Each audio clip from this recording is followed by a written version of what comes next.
Chapter 1945. The meeting lasted from noon until late at night. It was only when the sky began to brighten slightly that the door of the meeting hall opened. The main gods of the various mythical organizations brought their attendants and immediately activated the teleportation magic formation the moment they stepped out of the door, returning to their base camps. Next, what they needed to do was to arrange the tasks that were just assigned in the meeting, and at the same time, make preparations as much as possible so that they could face Lezavim and the evil dragon army in the human world. Of course, as a precaution, the various mythical organizations also made their own preparations to prevent Lezavim from directly attacking the mythical organizations. And all of this had to be done secretly. If Lezavim sensed that the human world had set up an inescapable defense, then that guy would definitely not appear again, or he would simply turn around and attack the various mythical organizations whose defenses were greatly reduced. If that happened, then it would be troublesome. Therefore, the defense of the human world had to be carried out quietly until the moment Lezavim appeared and dealt a fatal blow. After the main gods left the meeting hall one by one and returned to their base camps through the teleportation magic formation, Noah and the others slowly walked out. Then, we'll also go back and make preparations. Sazax turned his head and looked at Noah. If there's anything, just contact us directly. Yes, Seraphil said with a smile. You should have our contact information in that phone of yours. Don't be shy, try to contact us as much as you can. Got it. Noah nodded. Go on with your work. The four demon kings, Sazax, Achuka, Seraphil, and Felubium immediately activated the teleportation magic formation and left the meeting hall under the watchful eyes of Noah and Asashel. At the same time, a god walked out of the meeting hall and came to Noah. To be honest, I'd like to have a fight with you. As soon as he came in front of Noah, the most famous god of destruction in Hindu mythology, Shiva, looked straight at Noah and said such a sentence. In this world, there aren't many people who can threaten me, and I've never challenged any of them before. You're one of the most outstanding people among them. If I can destroy you, it will be very interesting, right? His words made Arthashel's expression turn serious. Orpheus and Lilith, who had been quietly following Noah, raised their heads and looked at Shiva with their dark eyes. Just this alone was enough to cause a wave of pressure to fill the air. However, Shiva was not surprised. Instead, he was happy. He looked at Orpheus and Lilith with joy. The infinite dragon god, who had always stood aloof from worldly affairs and was uninterested in anything no matter how much one provoked him, actually had such a reaction because of a human. Just being able to see this scene is enough to make me sigh. There are indeed benefits to living for so long. Shiva looked at Noah and said, Don't worry, I won't trouble you at a time like this. I just hope that one day, you can agree to my request and play with me. Hearing this, Noah looked at Shiva's burning eyes and said indifferently, Sure. Anytime. Shiva smiled in satisfaction. He turned around and disappeared from where he stood. There was no sign of him moving at all. Do you really want to fight with that god of destruction? Arthashel could not help but ask. He is the most powerful god besides the real Red Dragon Emperor and the infinite dragon god. Even Sakra, who is known as the most powerful martial god, doesn't want to confront him directly. In the era when the real Red Dragon Emperor and the infinite dragon god don't appear, he is the most powerful. If the two of you fight, won't the world be turned upside down? Hearing Arthashel's words, Noah did not have time to answer before a mocking laugh sounded. At least, compared to playing with the little devil left behind by the former demon king, the play between the god slayer and the god of destruction should be more attractive, right? With that, Sakra walked out of the venue. Even if he is a god slayer, he is still a human after all. His life is limited, unlike a god. As long as there are no accidents, there wouldn't be any problem even if he lived until the end of the world. Sakra came in front of Noah and looked at him closely as he grinned. Leaving behind endless glory in a limited time, that's how humans have always lived. Every human who can challenge the gods will leave behind glory that coexists with history. You don't want to die in obscurity, do you? Arthashel shut his mouth. Orpheus and Lilith also became silent. Only Noah met Sakra's gaze and said this with a lukewarm tone. Do you think you know humans very well? I don't know them well, I should say that I have seen a lot. After living for so many years, what kind of humans have I not seen? Sakra shook his head and said. I just want to remind you that holding power that doesn't belong to humans and making all gods revere you is indeed amazing. But doesn't it mean that if you are stronger, then everyone will be at your mercy? With that said, Sakra looked at Noah with a completely different expression than Shiva. If it was said that Shiva's gaze towards Noah was filled with burning fighting intent, then Sakra's gaze towards Noah was filled with boundless ambition. Then, Dishur Tian left behind such a sentence. Don't underestimate a god. After saying that, Dishur Tian passed by Noah's figure and gradually disappeared like a cloud of mist. That attitude was simply arrogant to the extreme. However, Noah and Arthashel looked at each other, one curled his lips and laughed, the other gloated. It seems that guy is really afraid of you, Arthashel said. He actually couldn't help but say these words of bravado in front of you. That doesn't seem like something a guy called the strongest Einherjar would do. Noah shrugged and didn't say anything. On the contrary, Arthashel's expression suddenly became serious and said such a piece of news. Do you know? The people of the hero sect have actually become Sakra's vanguard. Hero sect? Noah was slightly startled and said in surprise. Those guys were released by you? It should be said that they were all softened by Sakra, Arthashel said helplessly. After you showed your skills last time, Sakra requested to meet with a few people of the hero sect. Later, he asked to release them, intending to take those descendants of heroes under his command and work for him. In the end, you agreed just like that? Noah was speechless. Really generous. There are 3 holders of the god's extinguishment tool in the hero sect, right? In fact, Sakra came for Chow Chow, Galgar, and Leonardo, the 3 holders of the god's extinguishment tool. Arthashel spread out his hands. If it was in the past, of course, we wouldn't agree to let them go so easily and be used by that ambitious guy who wants to defeat Shiva all day long. But with you as a restraint, Sakra can't make any waves. We just went with the flow and let Sakra owe us a big favor. However, now it seems that Sakra didn't take Chow Chow, Galgar, and Leonardo under his command just to increase his combat power to deal with Shiva. Arthashel looked at Noah with some worry. That guy, it's very likely that because of your appearance, he had the idea of taking the god's extinguishment tool from the hero sect.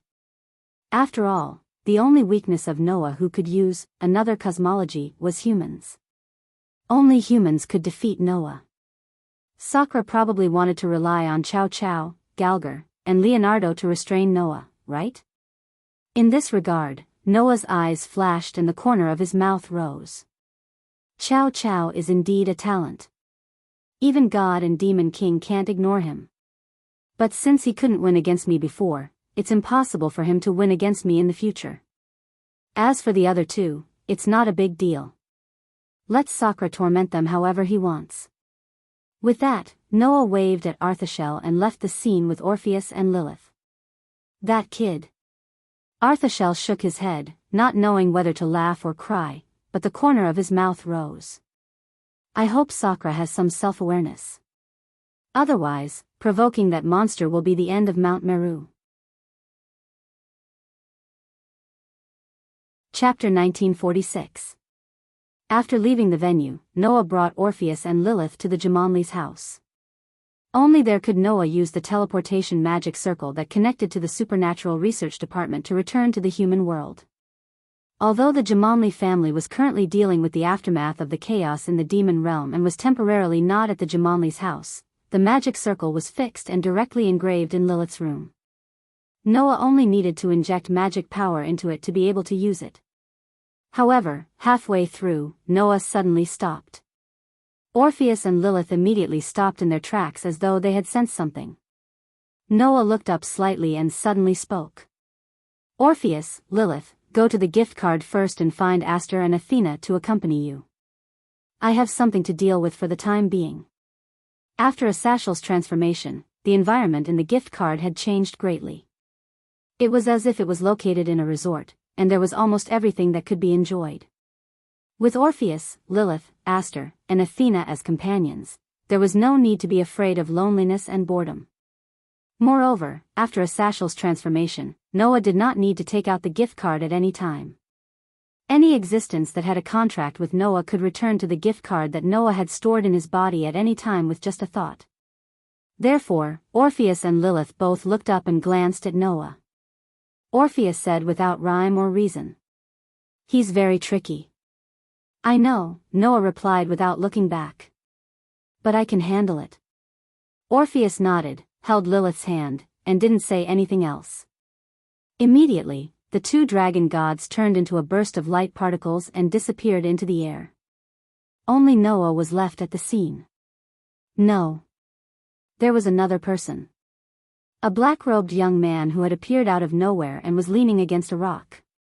His pair of different colored eyes, one gold and one black, were staring at Noah without moving away for a moment. Surprisingly, it was Clon Kvoch. What a surprise. Noah looked straight ahead.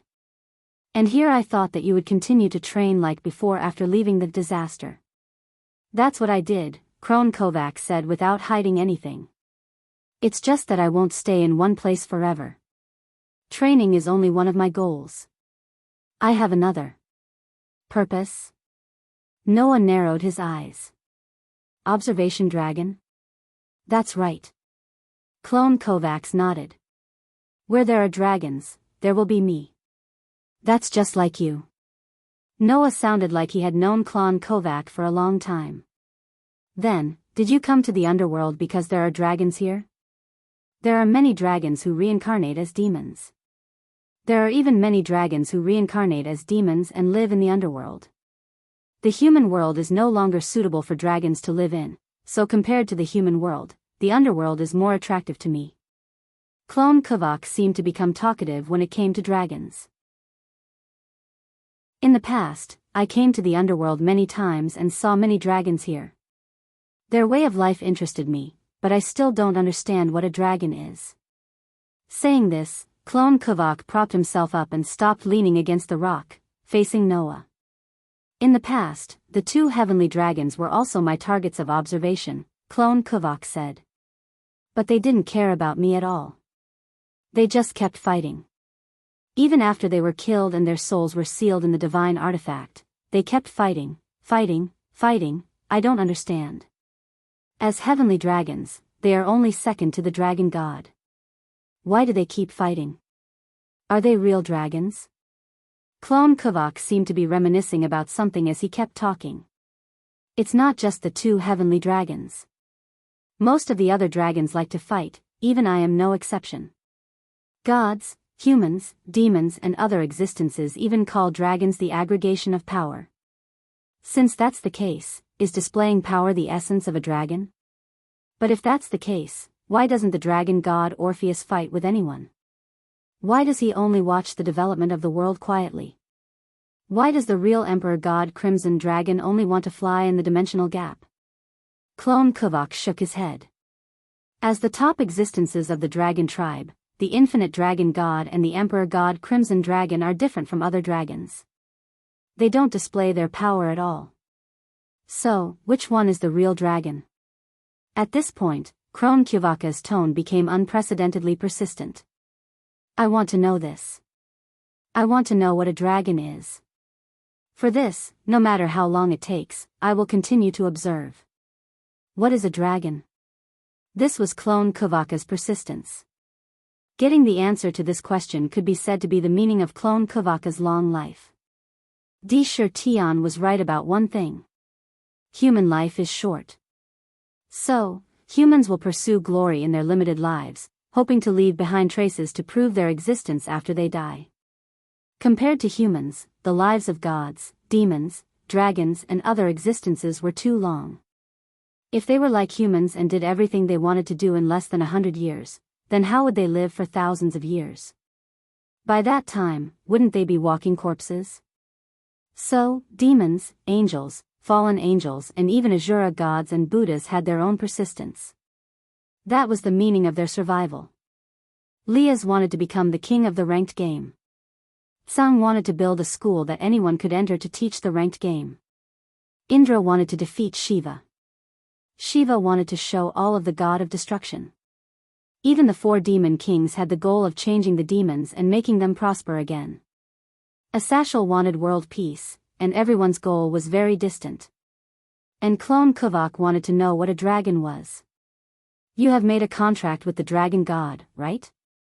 Clone Kuvak said.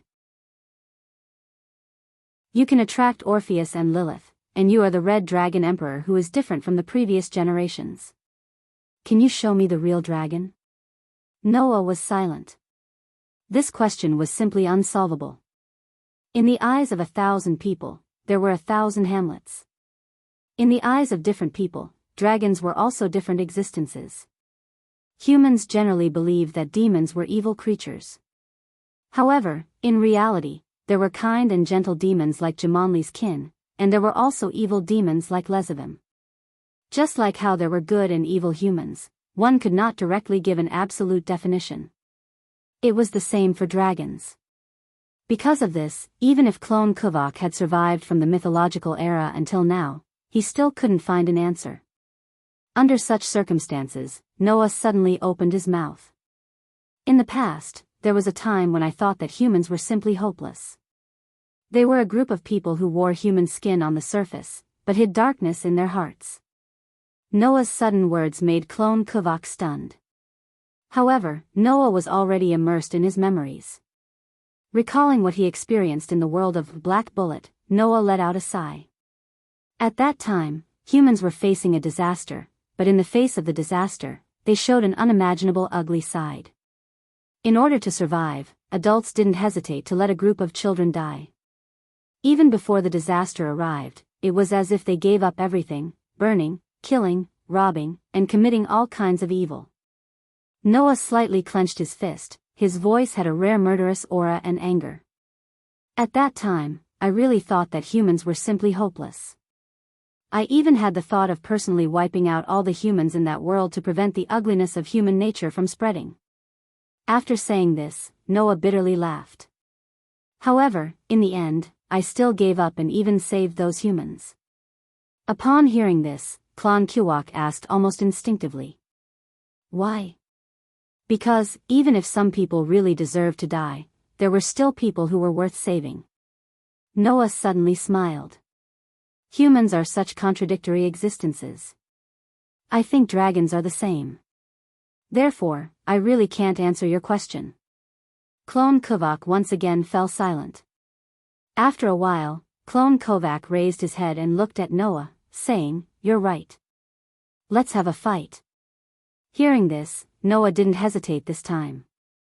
Okay. Chapter 1947. In the dark sky, traces of light began to appear, and dawn gradually arrived. Under the slightly brightening sky, 2 figures slowly floated up into the sky. They only came to a stop when they were above the clouds. Clone Kuvak opened and closed his palm, and a crisp sound like bone and flesh rubbing against each other echoed in the air. It was not hard to imagine how powerful that palm was. At the same time, Clone Kuvak's gaze was fixed on Noah, and what emerged from within was no longer confusion and stubbornness, but a surging fighting spirit. It was just like what Clone Kuvak had said. Other than the Red Dragon Emperor and the Infinite Dragon God, the other dragons were all competitive masters. Even the Dark Dragon known as the New Moon, and the strongest evil dragon, Clone Kuvak, were like that. In order to have a better battle, Clone Kuvak had even acted together with the Disaster Squad, and followed the rest of the evil dragons into the vampire world with Lezavim. It was not hard to imagine that Clone Kuvak was definitely a battle maniac no less than Varley.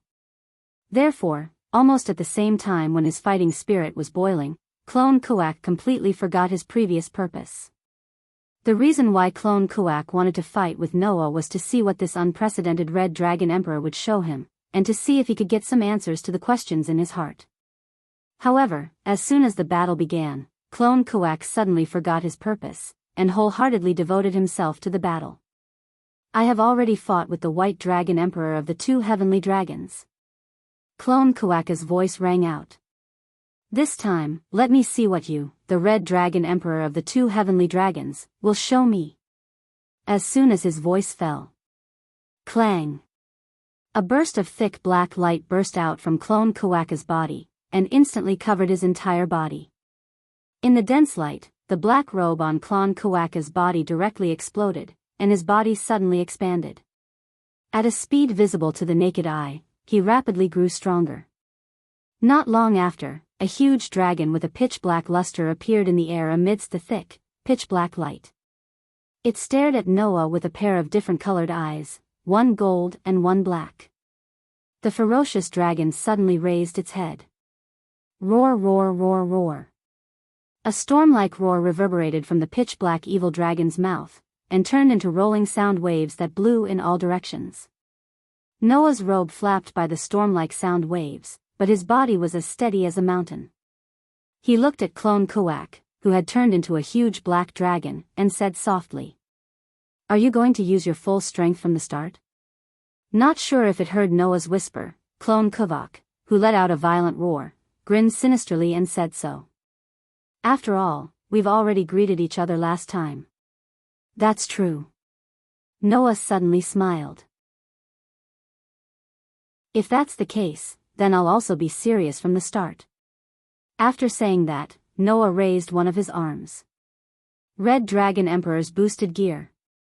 Under Noah's command, the scarlet red boosted gear burst out in a flash, and a ferocious dragon claw-like protective gear covered Noah's arm. "Drag," Noah said softly. "Go. Then use your full strength." "Partner." Drake's voice sounded from the boosted gear. "Let the strongest evil dragon witness our full power as the Scarlet Dragon Emperor." Obviously, Drake's fighting spirit had been ignited. At that moment, Noah smiled faintly, and raised his arm that was covered by the scarlet red boosted gear. Balance breaker. The boosted gear inlaid on the back of the boosted gear suddenly released a dazzling light. Accompanied by a muffled explosion, a violent wave of scarlet air burst out from Noah's body and turned into a scarlet dragon's shadow. Like a mirage, it stacked on top of Noah's body. The scarlet red boosted gear that was shining with a dazzling light was instantly disintegrated and turned into illusory scales that merged into the dragon's shadow. The scales on the mirage-like dragon's shadow became extremely clear and lifelike. It was like a small red dragon, emitting a terrifying aura. That aura continued to soar, rising at a frightening rate. In just an instant, it was evenly matched with Clone Kavak. In fact, there was even a faint trace of it surpassing the latter. Feeling the suffocating pressure, Clone Kawak was not shocked but delighted. What a refreshing dragon wave. Undoubtedly, it's only a balance breaker, but it's already as powerful as the White Dragon Emperor's extreme tyrannical dragon. Even without using a divine artifact, Noah had now reached a 4-digit level. With a solid foundation, Noah's strength naturally increased explosively when using the boosted gear. He was now comparable to the top 10 masters in the world. So, unlike Wally, who only has the strength of a sky dragon, I have the strength of a real sky dragon. Noah, whose body was swelling with scarlet air, raised his eyes and stared at Clone Kawak. His astonishing aura kept rising. "If you don't take this seriously, you'll die." Hearing this, Clone Kawak did not say anything. He grinned, and the dragon power turned into a pitch-black flame that kept rising from his body. Roar, roar, roar, roar. The next moment, Clone Kawak let out a roar that shook the air. The pitch-black flame that was rising around him suddenly started to rotate like a pitch-black tornado. The tornado was not large at first, but with the support of the violent dragon power, it expanded to hundreds of meters in the blink of an eye. High up in the clouds, a pitch-black tornado spun madly, forcefully stirring up the clouds below, turning them into a whirlpool, twisting and turning. Looking at the huge tornado, Noah let out a low roar. The endless energy in his body instantly turned into divine power and surged into Noah's raised arm. Hum. Suddenly, a bright light flashed above Noah's raised arm, condensing into a spear of light that gradually expanded. Boost, boost, boost, boost, boost, boost, boost, boost, boost, boost, boost, boost, boost. A voice that symbolized the multiplication of power rang out from the scarlet dragon's shadow on Noah's body. As the voice rang out, the spear of light shone brightly and crazily expanded. In an instant, it was like a pillar of light that connected the heavens and the earth, illuminating the whole world.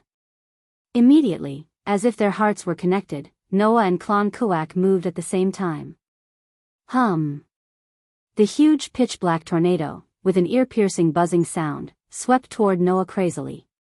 Wherever the storm passed, the clouds below were all torn apart and sucked into it. Like a cloud of fog, they lingered around the pitch-black tornado. Even Noah's robe billowed crazily under the sweeping of the tornado. However, there was no fear in Noah's eyes. Looking at the terrifying pitch-black tornado that was sweeping toward him, Noah's eyes sharpened. With a shake of his arm, he threw out the giant spear of light that was like a pillar that supported the sky. Swoosh! The instant the sharp sound of air being split apart appeared, the enormous light spear that illuminated the entire place shot out explosively. It drew a straight meteor-like trajectory in the air and disappeared in a flash as it rushed towards the wild and violent dark black tornado. On one side was a tornado that was as violent as flames. On the other side was a spear of light that was as dazzling as the sun. The two behemoths instantly closed the distance between them. Then, they collided with a loud bang. At the moment of collision, the world suddenly became silent. Accompanied by a roar, a terrifying shockwave spread out in the sky, wreaking havoc in a frenzy. The pitch-black tornado and the bright spear of light fiercely collided, releasing a terrifying power that caused the space to ripple slightly.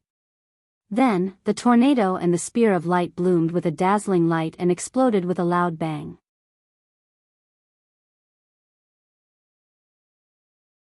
Chapter 1948. Boom! When an earth-shattering roar resounded in the sky, it was as if a star had exploded. The dazzling light and violent impact turned into the most terrifying ripples of power that fluctuated in the entire sky, scattering the clouds below and even shaking the space. In the dazzling light, a crimson streamer rode on the violent impact and quickly slid back like a sailboat sailing on the sea in a storm. Feeling the terrifying ripples of power that came head-on, Noah used all his strength to maintain his forbidden hand and let the air scales resist the ripples of power so that they would not affect him. If the advantage of Chow Chow's forbidden hand was that it could cope with all kinds of situations, then the advantage of Noah's forbidden hand was its defensive power. With the ability of the air scales, the defensive power of Noah's forbidden hand was many times stronger than the original forbidden hand. Even with the terrifying ripples of power, it was still able to resist them as usual. Without the air scales, Noah could only convert his divine power into magic power and use Crush to resist the impact in order to not be injured. Now, he did not need to go through so much trouble. All of it was blocked by the solid air scales. However, even if the air scales blocked the terrifying ripples of power, the violent impact still did not subside. At this moment, Noah's perception ability suddenly transmitted a warning sign, causing his eyes to harden. He abruptly lifted his head and looked to the front. Amidst the violent impact and dazzling light, a giant black dragon flapped the wings on its back. Its huge body was like a bolt of black lightning, and it instantly passed through the layers of power ripples. Amidst the faint sound of breaking through the air, it darted in front of Noah. Even Noah had to use the air scales to resist the ripples of power. Cloned Kuak rushed over just like that. The scales on its body were already covered with cracks like cracked glass. Blood even seeped out and dyed its body red. However, Clone Kua ignored his injuries as if he couldn't feel any pain at all.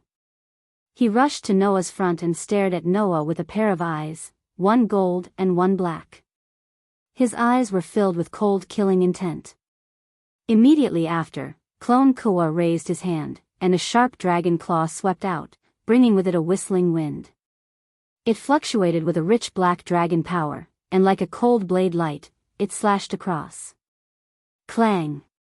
The sharp dragon claws that were as cold as a blade light slashed across the crimson air scales, causing a crisp sound of metal clashing and leaving a mark on the crimson dragon's shadow. Roar! Cloned Kuak roared. After its attack failed, it suddenly exploded. Its two huge dragon claws brought along a burst of black light as it violently tore apart the obstruction of the air. With an ear-piercing sound, it was like a violent storm as it slashed towards Noah. Clang, clang, clang, clang, clang. The sharp dragon claws fell on the crimson air scales like raindrops. Not only did it cause a series of chaotic clashing sounds, but it also set off a series of air explosions and shockwaves that appeared continuously in midair. The terrifying force fell on the air scales one after another. Although it did not hurt Noah, it made Noah feel as if he had been hit hard. His body could not help but be pushed back and was shaken away again and again. Cloned Kuwak seemed to have transformed into a meat grinder. It relentlessly chased after Noah and waved its claws like a storm, shaking the air scales of Noah again and again. Crack, at a certain moment, a crisp cracking sound was heard. A crack finally appeared on Noah's air scales and was clearly imprinted in Cloned Kuwak's eyes. However, this time, Cloned Kuwak was not happy. Instead, he was shocked. This was because Noah did not attempt to counterattack in the storm of attacks. Instead, he allowed Cloned Kuwak to attack fiercely.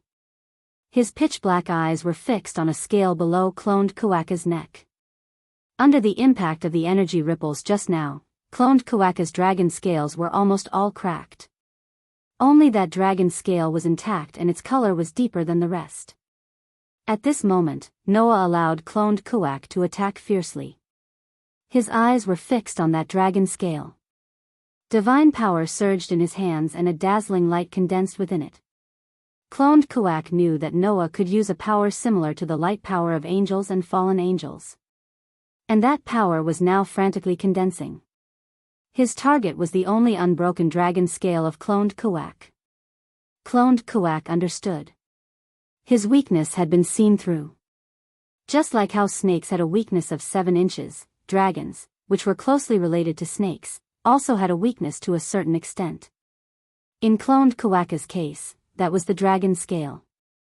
Once that dragon scale was pierced, Cloned Kuwak would not die, but he would lose control of his power for a short period of time. Even though Cloned Kuwak had reached the level of a heavenly dragon after a long period of training, he had only overcome this weakness to a certain extent. He had not completely overcome it. Once that dragon scale was broken, Cloned Kuwak would still be unable to use his power for a second. In front of a heavenly dragon rank opponent, this 1 second was the most fatal weakness. Cloned Kuwak roared again and stopped his fierce attacks. His huge body suddenly moved and directly crashed into Noah. Bang!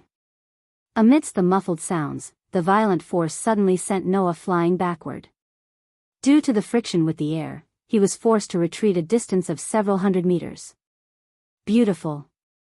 Noah could not help but praise. Under the protection of the air scale, Noah did not suffer any harm. However, Cloned Kuwak's attack was not meant to attack Noah. It was only meant to send Noah flying and increase the distance between him and Noah to avoid being attacked at a weak point. Unfortunately, Noah was not to be trifled with. The moment he was sent flying by Cloned Kuwak, Noah resolutely released the divine power that he had been gathering in his hand. A burst of bright brilliance suddenly appeared and abruptly contracted into a cone shape. It carried a terrifying energy, and like a drill breaking through the sky, it shot towards Cloned Kuwak's direction. The speed of the cone of light was extremely terrifying. It was almost like a flash.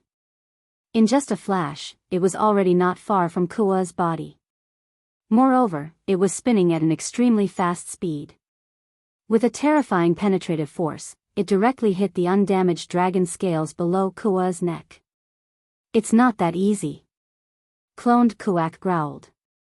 His body suddenly surged with an astonishing amount of dragon power. Like a slowly burning flame, it spun at a high speed in a spiral shape and enveloped Cloned Kuwak's entire body. Dong!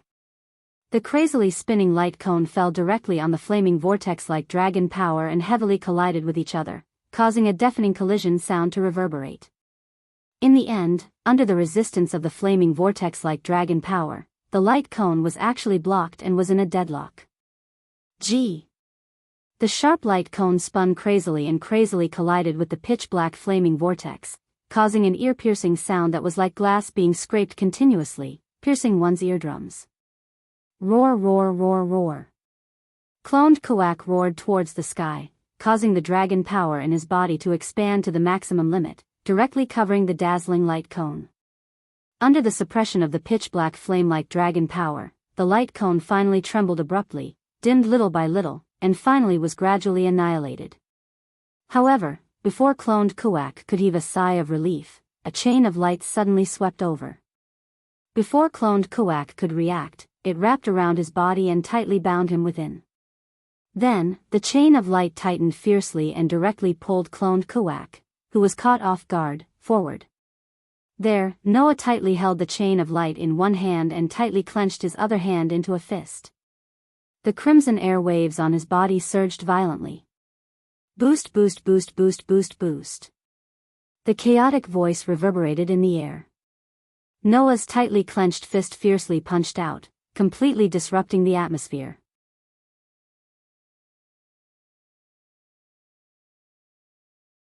Chapter 1949. Bang!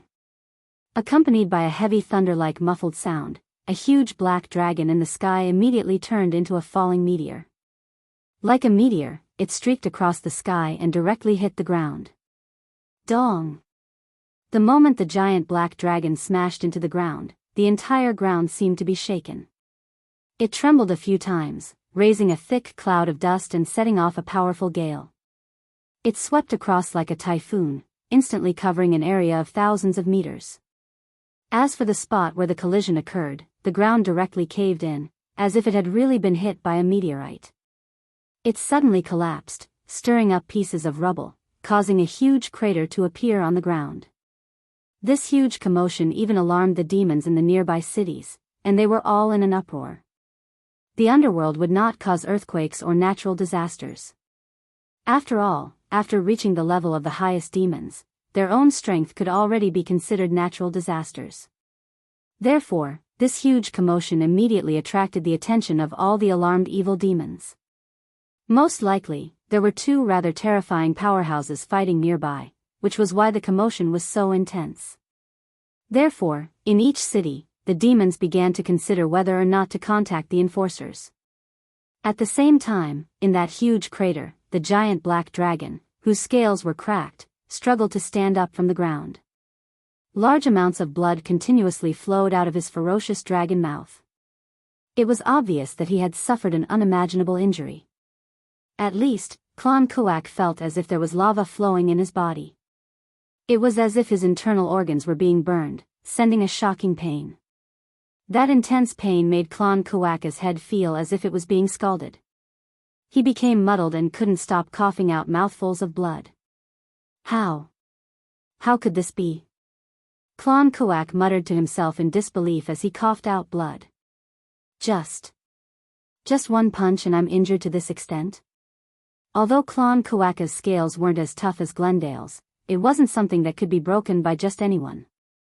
However, at this time, Cloned Kawak's scales were like decorations, completely useless, causing him to be seriously injured.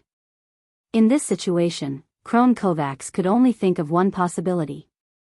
Could it be the Dragon Slayer? As soon as Crown Quach's voice sounded, Noah's voice responded. That strike earlier did indeed contain the dragon kill. Noah slowly descended from the sky, floating in front of Cloned Kawak. His entire body was shrouded in a crimson flame. Noah spoke softly as he looked at Cloned Kawak in the crater. My Forbidden Hand is a subspecies of Forbidden Hand.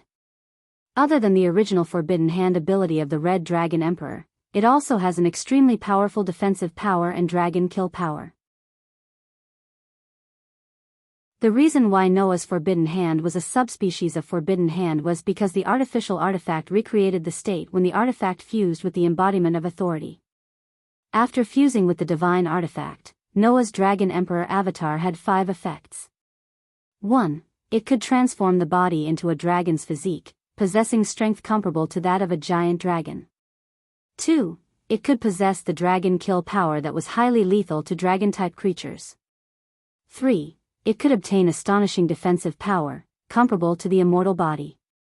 4. It could possess close combat ability that surpassed wildness and intuition, and could be called a divine skill. 5. It could obtain the ability to multiply and transfer. Now, Noah's authority was sublimating, but the artificial artifact recreated the ability when it fused with the gauntlet. As a result, once the forbidden hand was used, other than the fourth ability of close combat, Noah's fourth avatar, the Dragon Emperor, could recreate the rest of the abilities. Physical strength comparable to that of a giant dragon. Dragon kill power used against dragons. Astonishing defensive power of air scales. Multiplication and transfer. Therefore, once he used the forbidden hand, Noah was equivalent to using the avatar of the Dragon Emperor. After stacking with the 4-digit level of strength, he rushed to the Sky Dragon level in one go. In addition, the artificial artifact also recreated Drake's third ability when he was alive, penetration. Once Noah used the forbidden hand, the upgrade was even more terrifying than when Chow Chow used the forbidden hand. Chow Chow's forbidden hand was superior in its variety of abilities. Although Noah did not have as many as 7 types of forbidden hand abilities, it was an overall improvement in strength, defense, and ability. In that attack just now, not only did I use Dragon Kill, but I also used Transfer. I used all the multiplied strength to amplify the effect of Dragon Kill, and I also added Penetration. It directly ignored the defense of your scales and caused damage to you. Noah looked straight at Clone Kuwak. Multiplication, Transfer, and Penetration. The 3 abilities of the Red Dragon Emperor were used in that punch just now. In addition to Dragon Kill, as the purest dragon, you're lucky that you didn't die directly. It would be strange if you could get up. Of course, Noah did not say that although he used the 4 abilities of multiplication, transfer, penetration, and dragon kill, he did not use them to their limits. It should be said that the ability of multiplication was not used to its limits. Just now, Noah could actually multiply his strength 3 more times. If he multiplied it 3 more times and used the transfer ability to amplify dragon kill, as well as the penetration ability that ignored the defensive scales, that attack would definitely be able to kill Clone Kuwak. In other words, Noah did not multiply his strength to its limits. That attack just now could be considered as Noah being merciful. That was why Clone Kuwak did not die. Clone Kuwak did not know this. However, there was one thing that Clone Kuwak knew. That was, he really could not continue to fight. Understanding this, Clone Kuwak stopped struggling and looked at Noah in a daze. After a while, he said this. I want to ask you a question. Noah did not reply. He only looked at Clone Kuwak and asked silently. Seeing this, Clone Kuwak asked. The White Dragon Emperor who inherited Lucifer's blood developed the Tyrannosaurus without any side effects. Then, as the Red Dragon Emperor who is famous for being a god slayer, did you also do the same thing? Noah suddenly became silent. And this silence made Clone Kuwak understand. Is that so? Clone Kuwak seemed to have received the answer and closed his eyes. I lost. As his voice fell, Clone Kuwak's body began to shrink. From the pitch-black dragon form, he returned to his human form. As expected of the host of the Red Dragon Emperor, Drake, who is known as the crystallization of power.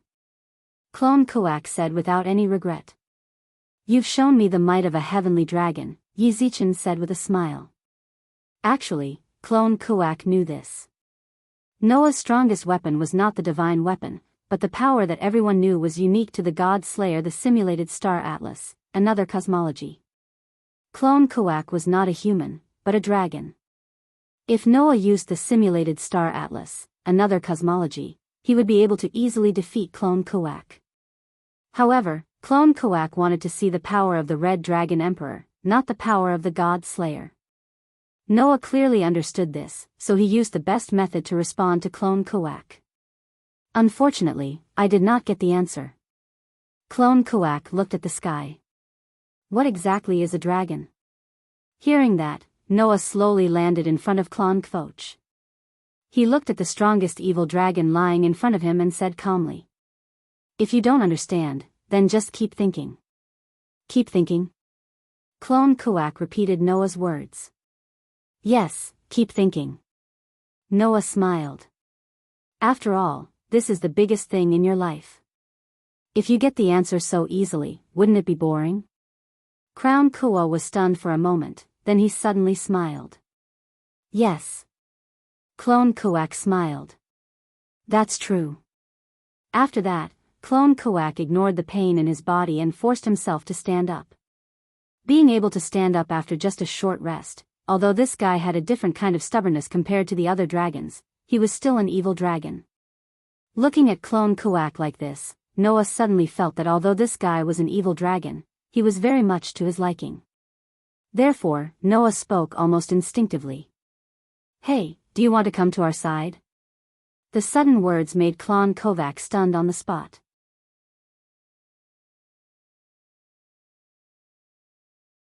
Chapter 1950. On this day, the sky was clear and there wasn't even a cloud in the sky. It could be said that the weather was very good. On the boundless ocean, waves were stacked on top of each other. Although it wasn't turbulent, it set off waves that made people feel relaxed and happy. Seagulls were crying in the air. Waves were surging in the ocean. Coupled with the cloudless weather and the beautiful scenery of the sea and sky, if possible, many people would want to drive a cruise ship and have a vacation under such beautiful scenery, right? However, at a certain moment, this beautiful scenery was ruthlessly destroyed. Clank! A huge magic array suddenly flashed on the surface of the sea, blooming with dazzling light. It was a teleportation magic array. Moreover, it was a large-scale teleportation magic array. In the unique light of the teleportation magic array, a black tide emerged. No. That wasn't a black tide. It was a beast tide formed by pitch-black dragons. Dragons exuding an ominous and evil aura flew out from the teleportation magic array. Like a tide, the dragons surged out and covered the surrounding area in an instant. From afar, it looked like a huge black cloud. And in front of the black clouds, there were dragons that were completely different from the rest of the dragons. However, there were two people in front of the dragons that were clearly different from the rest of the dragons. Two men with silver hair that shone in the sun. We're here. Euclid looked around and said faintly. Lord Lesavim, we've arrived at the human world. Not bad, not bad. Lesavim showed a very unpleasant smile. After the work is over, I'll apply for a reward for your hard work. Unfortunately, I don't get paid for my work. Euclid said expressionlessly. Lord Lesavim, you don't have to worry. Aya. Lesavim didn't realize that he was talking nonsense and said very casually. That's a pity. While Lesavim was wrangling, Glendale spoke up impatiently. Cut the crap. Hurry up and attack. I can't wait to fight with the powerful guys. That's right, that's right. Nidhogg also shouted. I can't wait to eat good food too. Although Radon, Apophis, and Az Dahaka did not say anything, their eyes were filled with impatience. Looking at this scene, Lesavim's face twitched with a nasty smile, and he cursed in his heart. During this period of time, Lesavim was almost driven mad by these evil dragons. Not only did they fight with me every time, but they also couldn't be controlled. If it weren't for Lesavim controlling the Holy Grail and being able to stop the Holy Grail's power at any time and let these evil dragons return to the earth, I believe that these evil dragons would have already run away. Of course, Lesavim couldn't wait for these evil dragons to die. As the son of the Demon King, Lesavim couldn't even remember how many years it had been since he was angered like this. The last time he was so angry was when Sazax and Achuka chased the old Demon King to the border of the underworld and forced him to flee. Now, this wasn't the first time Lesavim was angered by these uncontrollable evil dragons. With Lesavim's temperament, how could he tolerate it? If it weren't for the fact that he needed these legendary dragons as his fighting force, Lesavim really wanted to use the power of the Holy Grail to transform these evil dragons into caterpillars. When everything is settled, I'll definitely let you know what happens to disobedient children. Lesavim thought to himself, but he could only force a smile on his face. Lord Glendale, Lord Nidhogg, Radon, Lord Apophis, Az Dahaka. Everyone, don't be anxious. The fun stuff is yet to come. Lezavim tried his best to pacify these evil dragons. It couldn't be helped. Lezavim didn't tell the evil dragons that the main purpose of this operation was to annihilate the humans. If he told the evil dragons that the purpose of this operation was to attack the defenseless humans and destroy the mythical forces one by one, these evil dragons definitely wouldn't agree. What the evil dragons wanted was a battle that could make their blood boil. They didn't want to torture and kill defenseless humans. They could kill humans to anger their opponents. They could also wreak havoc in order to lure their opponents out. However, they definitely wouldn't use underhanded methods to indirectly destroy their opponents. If they knew the purpose of Lezavim's operation, the evil dragons would definitely turn against him immediately. That was why Lezavim only told the evil dragons that the main purpose of this operation was to kill the human god Slayer. In other words, Lezavim was telling the evil dragons that their opponent this time wasn't the mythical forces, but the god Slayer. When they knew that Lezavim was planning to kill the god Slayer, the evil dragons' eyes lit up. They agreed without hesitation. Lezavim could only smile apologetically while secretly despising these evil dragons in his heart. All of you are idiots. Undoubtedly, there are many things to enjoy in this world. Why did you choose to do the most boring thing? As expected, evil dragons are a bunch of idiots. This vulgar and despicable guy didn't know that compared to the evil dragons, he was even more unsightly. Although the evil dragons were crazy, they had their own stubbornness. Lezavim didn't have that at all. In the eyes of others, the evil dragons were a bunch of lunatics. However, in the eyes of others, Lezavim was a despicable villain. Comparing the two, there was no doubt that a lunatic with stubbornness was of a higher level than a villain with no bottom line. Only Euclid didn't care about this and followed Lezavim wholeheartedly. That was because Euclid's family was supposed to support Lucifer, the demon king. Euclid took this as his own belief. No matter how despicable Lezavim was, as long as the blood of Lucifer flowed in his body, he would follow. There was no doubt that this was blind. Coupled with the evil dragon army that had been modified and lost all sense of reason, the current Calamity Group was basically a twisted organization. A deformed organization that combined despicability, blindness, and madness. And in this deformed organization, Lezavim was the leader. Evil dragon lords, our goal this time is to get close to the god Slayer. As for the other mythical forces, we can slowly deal with them later. Lezavim raised his eyebrows at Aziz Dahaka and Ladin. So, in order to not let those gods, Buddhas, and demons disturb our mood, I'll have to trouble Aziz Dahaka and Ladin to use a spell to cut off communication and a barrier to block teleportation. But my barrier isn't strong enough to cover this world, Ladin said in a low voice. Your Highness, is there any way for my barrier to cover the entire world? Don't worry, Lezavim said proudly. I've already selected a few hundred evil dragons and transformed them into the same type as Ladin. When the time comes, they will assist Ladin. Even if it can't cover the entire world, it will still prevent those mythical forces from entering the human world. Is that so? Ladin nodded indifferently. Then there's no problem. Aziz Dahaka doesn't have a way? Lezavim spread out his hands helplessly. Magic and magic are equivalent to knowledge. A group of unintelligent evil dragons will never be able to use magic and magic, construct spells and rituals.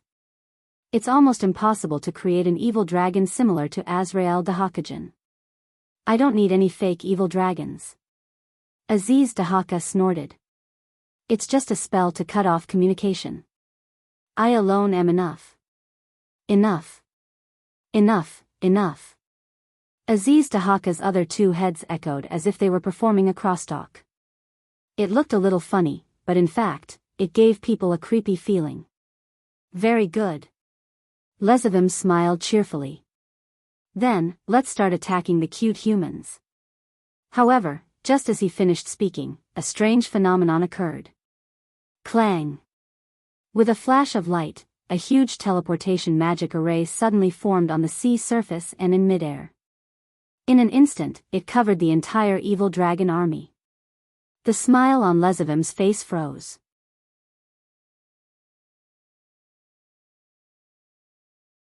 Chapter 1951. Clang. Under the dazzling light, teleportation magic circles appeared one after another in front of Lezivim, Euclid, and the rest of the evil dragons. They filled every single space around them. Immediately after, countless people started pouring out from the teleportation magic circles. Among the people, there were angels, demons, fallen angels, and all kinds of Shura gods and Buddhas. Even vampires were among them. In other words, almost all the alien races that were different from humans were here. Wah! Lezivim was shocked. How can this be? Euclid was stunned as well. Even the legendary evil dragons were completely stunned. They did not understand why the people from the various mythical organizations would appear here. How is it? Lyran? Arthashel stepped forward, and the 12 black wings on his back spread out. His gaze was like an arrow that shot towards Lezivim. Do you like the surprise we gave you? As soon as Arthashel finished speaking, the Shura gods and Buddhas from the various mythical organizations that surrounded the entire evil dragon army started emitting terrifying auras. Roar, roar, roar. Perhaps because they felt threatened, the evil dragons in the evil dragon army started roaring violently as if they were trying to intimidate.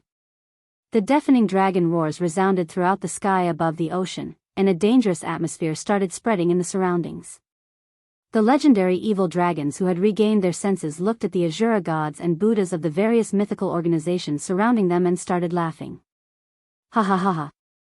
So many powerful guys are here. That's great. Glendale, with so much delicious food, I can finally have a full meal today. Nidhogg, I didn't expect to be defeated here.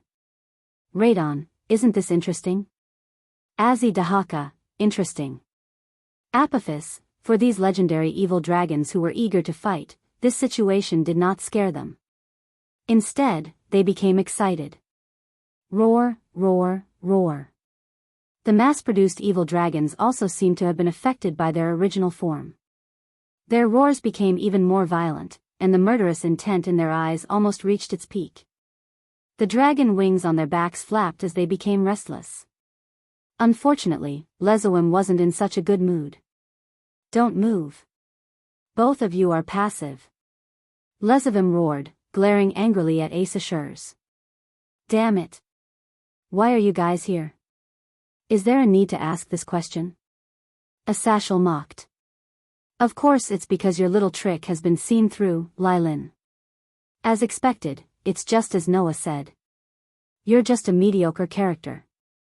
You don't deserve the title of Son of the Demon King. Lezivim clenched his fists, his face full of anger.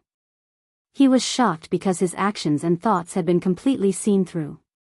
He was angry because of Asashel's sarcastic and contemptuous words. At this moment, a crimson figure and a resplendent figure appeared at the same time beside Asashel. Looking at the two people, Lezivim opened his eyes wide. Sazax. Michael. Long time no see, Lezivim. Sazax looked at Lezivim condescendingly with an unusually calm expression.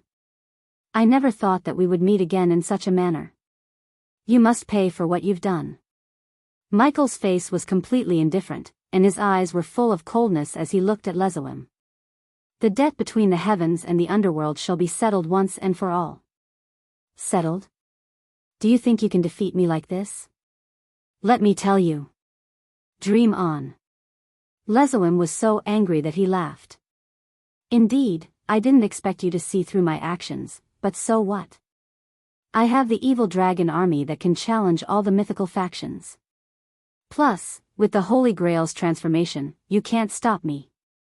It's not up to you whether we can stop you or not. Asashel condensed a spear of light in his hand and pointed it at Lezivim. Don't even think about leaving here today. Just as Asashel finished speaking, Sazax and Michael ordered at the same time. Go. In the overwhelming crowd that surrounded the evil dragon army, terrifying auras exploded one after another. Oh!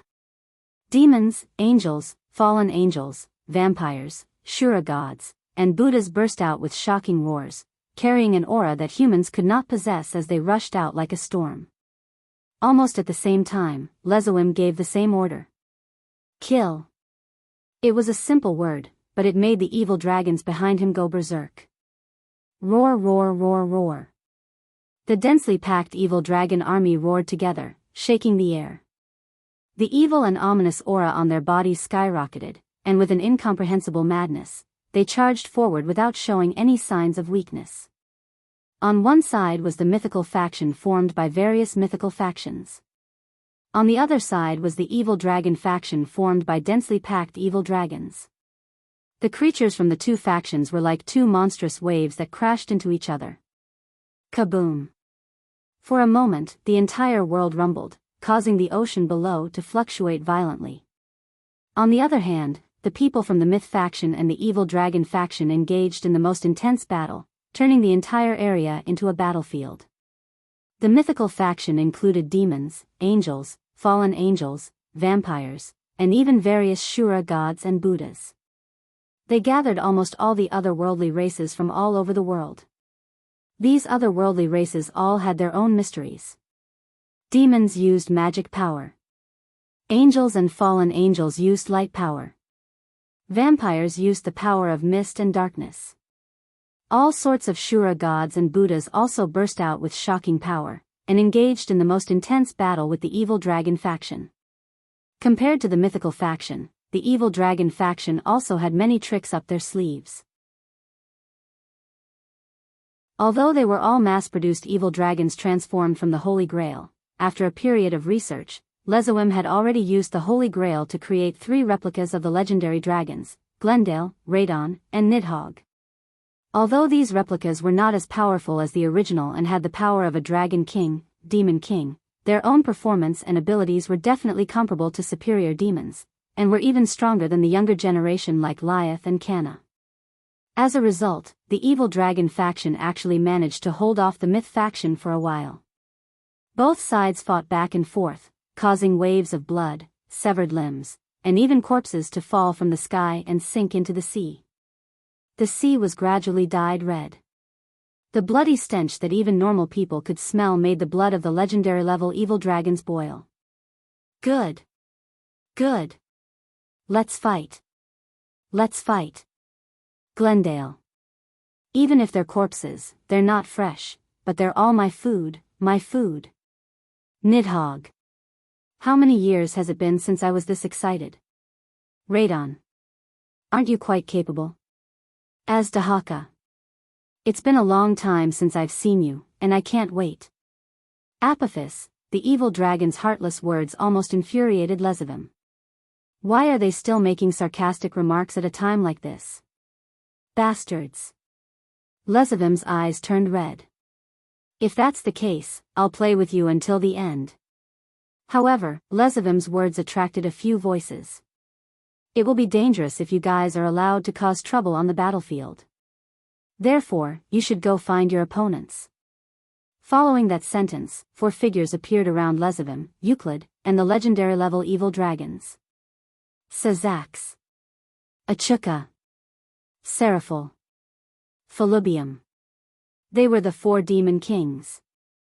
Without giving Lezawim and the others any time to react, the 4 demon kings unleashed their mana. In the next moment, a magic circle suddenly appeared under Lezawim and the others, releasing a blinding light. Lezawim, Euclid, and the other legendary evil dragons were all shocked. They were shrouded by the blinding light and gradually disappeared on the spot.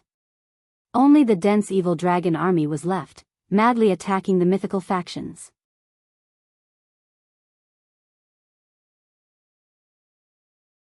Chapter 1952. When he finally reacted, Euclid discovered that he had actually arrived at a prairie. Looking around, Euclid's brows furrowed as he subconsciously muttered to himself. This is, just as this murmur sounded, a stern voice rang out. This is one of the 5 alternate dimensions jointly constructed by various mythical organizations. When this voice entered Euclid's ears, his calm expression instantly changed. Because, to Euclid, although he had not heard this voice for a long time, it was very familiar. It was so familiar that it penetrated his soul. Hearing this voice, Euclid's lips trembled uncontrollably. He slowly turned his head and looked at the source of the voice. There was a tall woman with silver hair that was almost identical to Euclid's, braided into 3 tails. She was also wearing a knight's battle armor. Looking at the tall woman, Euclid's eyes trembled violently. He believed that as long as she was an evil demon, he would definitely recognize her. Gulifia Lucifergus. One of the most powerful female evil demons in the underworld. A member of Lucifer's family. The current evil king Lucifer's wife. The existence known as the most powerful queen. Every title made it impossible for evil demons not to recognize this tall woman. Now, this tall woman did not follow her master, the current Lucifer Syzax, to fight against the evil dragon army. Instead, she stayed in this alternate dimension, waiting for Euclid's arrival. Looking at Euclid's trembling eyes, Gulifia's stern and serious face revealed a complicated and sorrowful expression. Euclid, you're still alive. Hearing this, Euclid subconsciously opened his mouth. Sister, that's right. Sister. Gulifia was Euclid's sister. Blood-related sister. When I heard from Lord Noah, I didn't really believe it. After all, back then, it was indeed unknown whether you were alive or dead. Even I thought you had died. The complicated and sorrowful expression on Gulifia's face became even more intense. Who would have thought that not only did you survive, you even joined the group of disasters and became a terrorist, aiding the tyrant. Back then, the old Demon King faction fought with the current Demon King faction. In the end, the current Demon King faction won. Syzax, Achuka, Seraphil, and Felubium became the new Demon Kings. The stubborn old Demon King faction was driven to the edge of the underworld. As a member of the old Demon King's faction, Gulifia fell in love with Syzax on the battlefield. In the end, she wasn't banished to the edge of the underworld, but instead became Syzax's consort and the new Demon King's wife. As for Gulifia's younger brother, Euclid, no one knew whether he was dead or alive after the war, and his whereabouts were unknown. As time passed, even Gulifia believed that her little brother was dead. However, if a third party were to look at them now, they would notice that Gulifia and Euclid did indeed look alike. Whether it was that head of silver hair or that face, it was very similar. There was no doubt that these two were brother and sister. It was because of this that Noah felt that he had seen Euclid somewhere before. It was only when he saw Gulifia again that Noah confirmed this. In addition, when they first met, Euclid had also introduced himself in the same way. I am Euclid Lucifergus. Lucifergus. The demon clan that once supported the old demon king Lucifergus was also Gulifia's family. Euclid and Gulifia shared the same surname and looked very similar. How could this not arouse Noah's suspicion? Later on, Noah also mentioned Euclid's existence in front of Syzax and Gulifia, causing Syzax's expression to change. Gulifia, on the other hand, was at a loss for what to do. Thus, this meeting took place. Answer me, Euclid. Gulifia's expression became very tense. Why did you join the group of disasters? Why?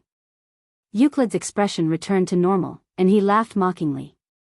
Sister, do you really not know why I joined the group of disasters? Because of Lucifergus? Gulifia stared at Euclid. Because you are a descendant of the family that must support the demon king Lucifergus? Perhaps that's part of the reason. Euclid smiled noncommittally. But since you can abandon the name of Lucifergus and live your life, I have the right to live the life I want, right? Is that so? Gulifia closed her eyes. Becoming a terrorist and bringing disaster to the world. Is that the life you want? Euclid looked at Gulifia and said, the life I want is one that is compatible with the life of a demon. Lord Lezavim has everything about the demon that I seek. That's why I follow him. I understand. Gulifia opened her eyes, and fiery magic slowly rose from her body. Since that's the case, I will also treat you as a true sinner and take you down. You're still as strict as before. No matter what I do wrong, you won't show favoritism. But that's how you should be, sister. Euclid's eyes glowed with a heat that had never been there before, and his body surged with mana that did not lose out to Gulifia at all. However, if you want to teach me a lesson, it won't be as easy as before. Sister, I'm also a demon with the same blood as you. Since you can become a demon king, I can naturally do the same. Now, I won't lose to you. Gulifia didn't say anything else. She looked at Euclid without any emotion, only sternness. Since she found out that her brother was still alive, she couldn't let him walk down the wrong path. It was with this belief that Gulifia came here. I won't show mercy. At the same time, in another alternate dimension, the black-clothed Apahis was looking at the person standing in front of him, his face full of surprise. He couldn't help but be surprised.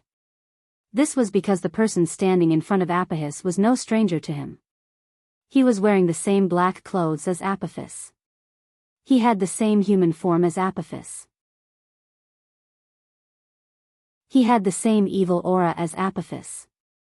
Only his eyes, one gold and one black, were completely different from Apophis's eyes that seemed to have condensed all the darkness in them. It was Crown Kuvok. Apahis was truly shocked to see this man who was also known as one of the strongest evil dragons, just like himself. It's you? It's me. Crown Kuvok nodded, his gaze never leaving Apophis. I lost to the Red Dragon Emperor, so I agreed to help him fight against you. I see. Apophis understood almost immediately.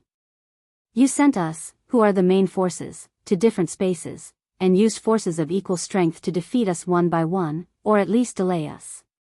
The rest of the forces will be gathered together to deal with the evil dragon army. You'll also be able to separate Lezavim, who has the Holy Grail, from us and prevent us from reviving. Is this your plan? I don't know. Crown Kuvok said straightforwardly. I'm just following the Red Dragon Emperor's orders and waiting for my opponent here. Oh. Apophis smiled. So you're saying that you want to fight me? That's right. Crown Kuvok smiled. Are you afraid? Afraid? Apophis smiled even more happily. It would be great if evil dragons knew what fear is. The gazes of the two most powerful evil dragons met in midair, and intense sparks were ignited. In the next instant, a similarly dense pitch-black draconic force erupted from Apophis and Kuvaka's bodies.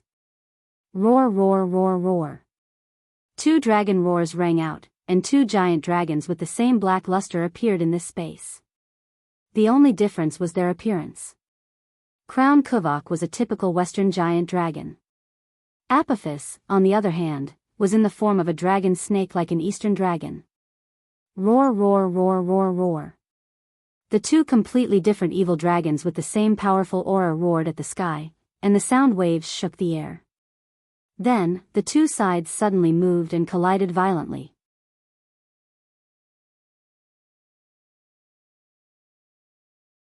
Chapter 1953. While the battle was going on in the two different spaces, in another different space, a fierce battle was already in full swing. Buzz. In the humming sound of the atmosphere, a huge magic array unfolded in the sky and instantly expanded to a range of more than a dozen meters.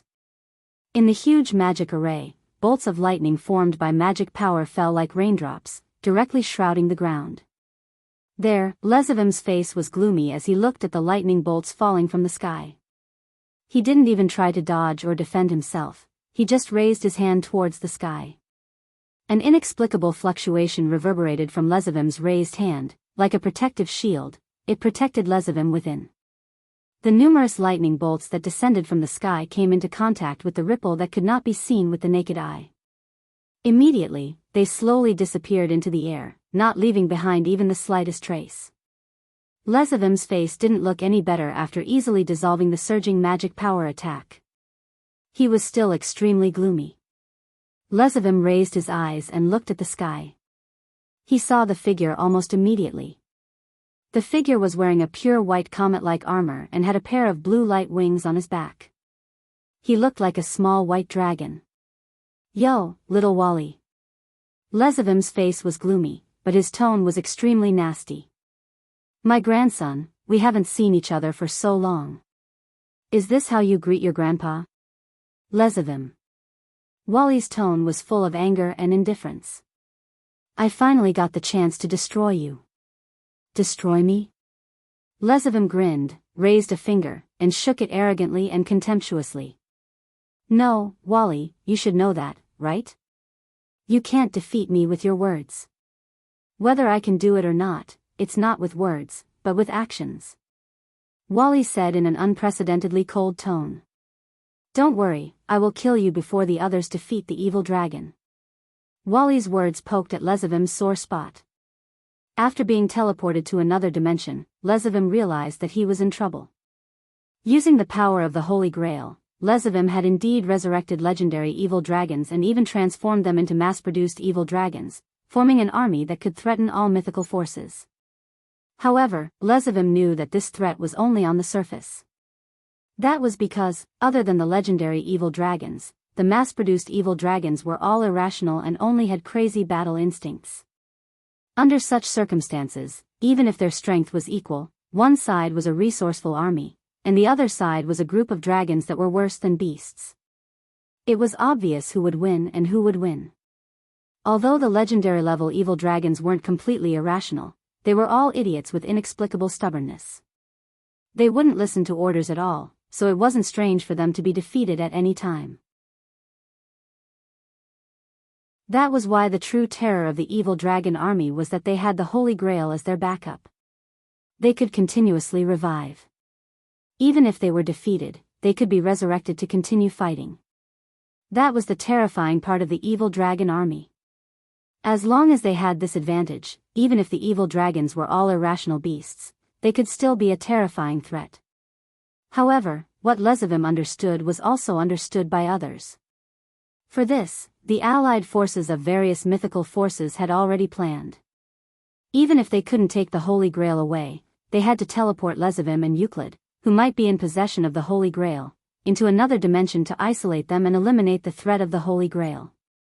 As for the evil dragons, those dangerous and crazy fellows, if they were left on the battlefield, the possibility of accidents happening was too high. It should be known that when the demons, angels, and fallen angels were fighting, it was the two heavenly dragons that caused havoc on the battlefield. In the end, the three forces had to stop the war and deal with the two heavenly dragons first. Currently, in the evil dragon camp, Glendale, Radon, and Nidhogg were all Dragon King-level existences. Apophis and Az Dahaka were only second to the heavenly dragons. In addition, the evil dragons were dangerous and uncontrollable. If they were left on the battlefield and caused trouble, there was no telling what would happen. Therefore, the various mythical forces had already decided to lock Lezivim, Euclid, and the legendary evil dragons into another dimension. Then, they would select the elites to deal with them one by one. At the very least, they had to stall for time. Then, the various mythical forces would gather their forces and annihilate the evil dragon army without any support. Just like what Apophis said, this was the plan of the allied forces of the mythical forces. Using the 5 dimensions to separate all of you and destroy you one by one. This is our battle plan. Wally looked down at Lezivim. And you are my prey. Prey. Lezivim was furious. You actually think of me as your prey? That's right. You can't even be considered an opponent. No, it should be said that you are not qualified to be an opponent for me to enjoy fighting. You are just a prey that I want to kill. Wally said coldly. Lezivim, you don't deserve to be called the son of the Demon King, and you don't deserve to have the name of Lucifer. You are just a vulgar and despicable person. I will kill you and live on with the glory of Lucifer. Glory my ass. Lezivim snorted, but his tone was also filled with rage. My cute grandson, let me remind you of the consequences of going against your grandfather. With that, 12 demonic wings suddenly spread out behind Lezivim's back. His body also surged with magic power. The strength of his magic power easily surpassed that of Wally, who was in a forbidden state. And it was far more than that. That was not strange. Wally in his forbidden state was at most at the Demon King level. In terms of Box Ting's level, he was at the top of the 5 digits. Although Lezivim was much weaker than Sazax and Achuka, he was still a surpasser who was famous for being an alien existence that transcended races. His strength had long surpassed the Demon King level, exceeding the top of the 5 digits, and reaching the bottom of the 4 digits. In terms of strength alone, the difference between the bottom of the 4 digits and the top of the 5 digits was 5 times. In other words, in terms of strength alone, Lezivim was at least 5 times stronger than Wally. It was natural for him to far surpass Wally in his forbidden state. Not to mention, Lezivim had the ability to nullify artifacts. Coupled with this ability, the gap between Wally and Lezivim was too terrifying. There was no way to win. In response, Wally just chanted in a ruthless tone. I awaken, let the absolute law fall to the white dragon emperor of darkness, let the infinite destruction penetrate the dream of dawn, to the tyranny, I become the emperor of the immaculate dragon, lead thee to the pinnacle of the silver fantasy and the demonic path. A dazzling flash bloomed on Wally's body. Silver Juggernaut Overdrive. At this moment, Wally's aura suddenly skyrocketed to an astonishing level, instantly surpassing Lezivim's. Lezivim's eyes widened.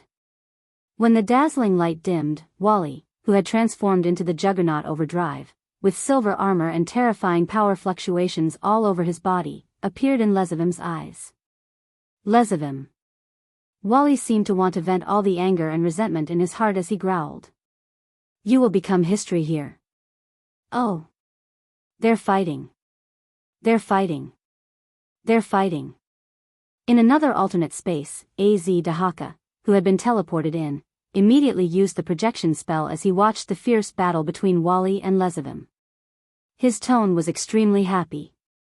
Being teleported into an alternate space might be troublesome for Lezivim, Euclid, and the other evil dragons, but for AZ Dahaka, who had mastered thousands of spells and was astonishingly accomplished in magic, it was not worth mentioning at all. However, AZ Dahaka did not deactivate the alternate space spell and use the teleportation spell to leave. Instead, he watched the show with relish. As a descendant of the Demon King Lucifer, compared to that third-rate trash Lezivim, the White Dragon Emperor seems to be more to my taste.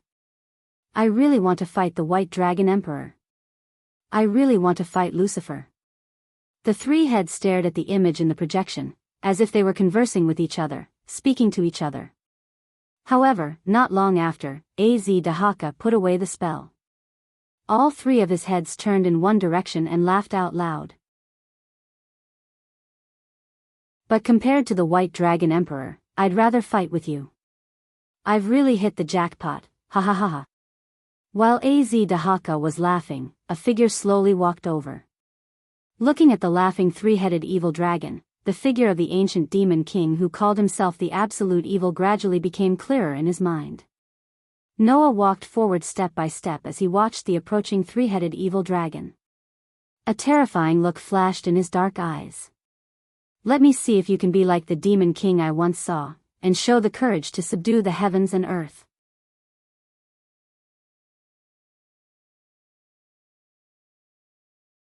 Chapter 1954. In the chaotic space, the 3 heads of the 3-headed evil dragon were all staring in the same direction. Their red jade-like eyes flickered with a scorching and joyful radiance, making it very clear what they were feeling. AZ Dahaka, who was in a great mood, looked at Noah who was slowly walking over, and all 3 heads laughed. So my opponent is the Godslayer? That's great. But I didn't think that I would be able to draw it.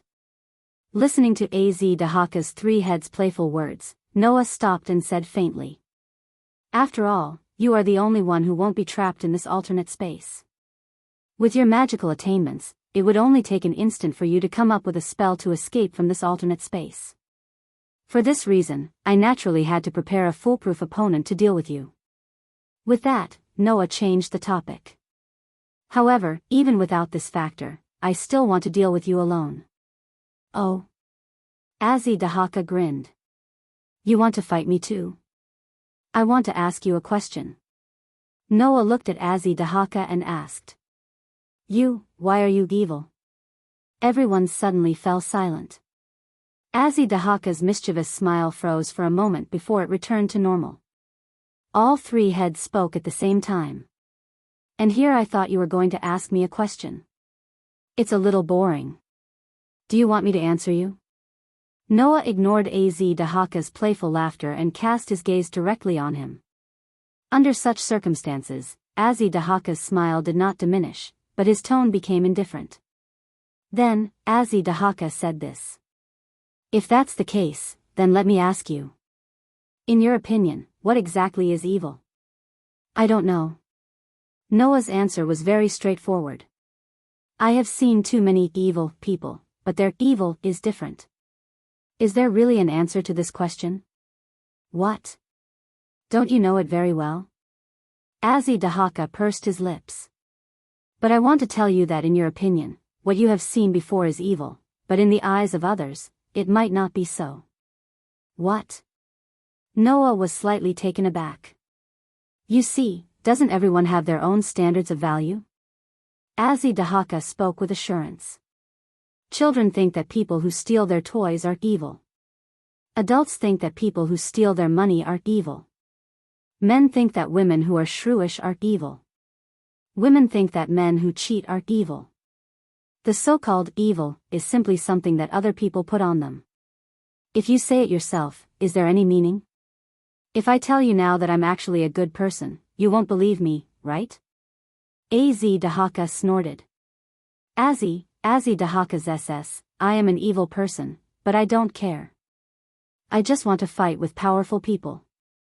If it can satisfy me, that is enough. Az Dahaka said this from the bottom of his heart. If this is the so-called evil, then I am evil. Az Dahaka's other two heads also spoke. Anyway, this is an evil dragon. An evil dragon should be evil. Az Dahaka's words caused Noah's gaze to change as he looked at the evil dragon, and he fell silent. Ever since he knew that Az Dahaka had revived and become an enemy as a member of the disaster squad, Noah had been comparing him to absolute evil in the box. It couldn't be helped. In the box, the mystic dragon that transcended myths and became the final human trial had left a very deep impression in Noah's heart. Until now, Noah had encountered many opponents. Some of these opponents had been taught a lesson, some had been killed directly, some had been forgotten in the blink of an eye, and some had been left in his memory. It could be said that there were all kinds of opponents. Among these opponents, if there was one that Noah respected the most, it would undoubtedly be Az Dahaka. Ever since the mystic dragon became the final human trial, he had been wreaking havoc in the box. Not only did he have a 3-digit level of strength, but he also had a simulated star atlas, another cosmology, that exceeded the box by more than 3 digits. He had killed more than 1 million gods, causing the box to fall into an abyss of suffering. Frankly speaking, the mystic dragon's actions could be said to be the type that Noah hated the most. He did not care about the target, the individual, or time and space. This evil god that originated from the sect of fire unleashed the same horror, despair, doomsday, and destruction on everything. He destroyed everything in sight, regardless of whether it was people, things, or objects. Who knew how many innocent lives he had killed? To Noah, who had always believed that the innocent should not be harmed, and who believed that life was precious, this was definitely an existence that could not be tolerated. Therefore, Noah did not hesitate to challenge him, and even more so, did not hesitate to kill him. Even though he was covered in wounds, he still pierced through his body and dug out his heart. When he did this, there was no mercy or sympathy to speak of. Even if Az Dahaka was resurrected again, Noah would definitely kill him. However, Noah had a very deep respect for this absolutely intolerable existence. This was because Noah did not forget that Az Dahaka had done evil in order to give humans a glimmer of hope. He had transcended the myth and become the final human trial. In the end, humans would definitely walk towards doomsday. This was a fact that could not be changed. There was nothing that could remain the same forever. Humans were not the masters of Earth from the beginning. Instead, they gradually prospered through the long history of evolution and became the overlords of the land. However, who could be sure that humans could continue to survive? No. No one could. Perhaps, one day, humans would walk towards extinction due to an unknown disaster and give up their position as the overlord of the land. Humans' final trial was born because of this. Materializing the elements that would destroy humans was the final human trial. Dahaka had injected the elements that would lead humans to extinction due to their evil intentions into his body, and even into his soul, becoming the Demon King. This was all for the sake of leaving humans with a glimmer of hope. As long as this Demon King could be defeated, the elements that would destroy humans would disappear, and the future of humans would be guaranteed. Dahaka had done evil because of this. Therefore, Dahaka would not compromise with humans. Only by doing his best to defeat him would humans have a glimmer of hope. Therefore, even if Dahaka's actions were unforgivable and deserved death, it was believed that everyone who knew the reason would still have the purest respect for him. This included the rebellious 16 knights. With such an example, how could Noah not compare this world's Dahaka to him? However, it was only at this moment that Noah understood. Dahaka was Dahaka. Dahaka was Dahaka. Although the two came from the same source, they were still different. One did evil in order to leave humans with a glimmer of hope, and used evil to show kindness. The other did what he wanted. It was pure and simple, and was not hypocritical or pretentious. It knew its place and was not afraid of battle. The so-called evil was just something that others put on it. Although they were different, the evil in both of them was the type that others could not hate. It's just that Dahaka. Noah looked up at the three-headed evil dragon. Your evil is really too small. That's right. Although he was not the type that others hated, compared to the Demon King that could conquer the world, the evil of this world's Dahaka was still too small. Although your evil is stubborn, it doesn't have faith. Noah looked directly at the three-headed evil dragon. I've seen evil that even if all the gods and Buddhas descended from the heavens, they would still have to admire. It's a pity that my evil doesn't need others to acknowledge it. Dahaka grinned. It doesn't matter if you want to deny it, hate it, or even despise it. I just want to fight with someone stronger. It doesn't matter who it is. As for whether it's good or evil, that's up to others to decide. If it's good, then it's good. If it's evil, then it's evil. It doesn't matter. It doesn't matter. The three heads of the evil dragon said in a playful tone. Thus, Noah also laughed. Since that's the case, let me see just how much evil you have.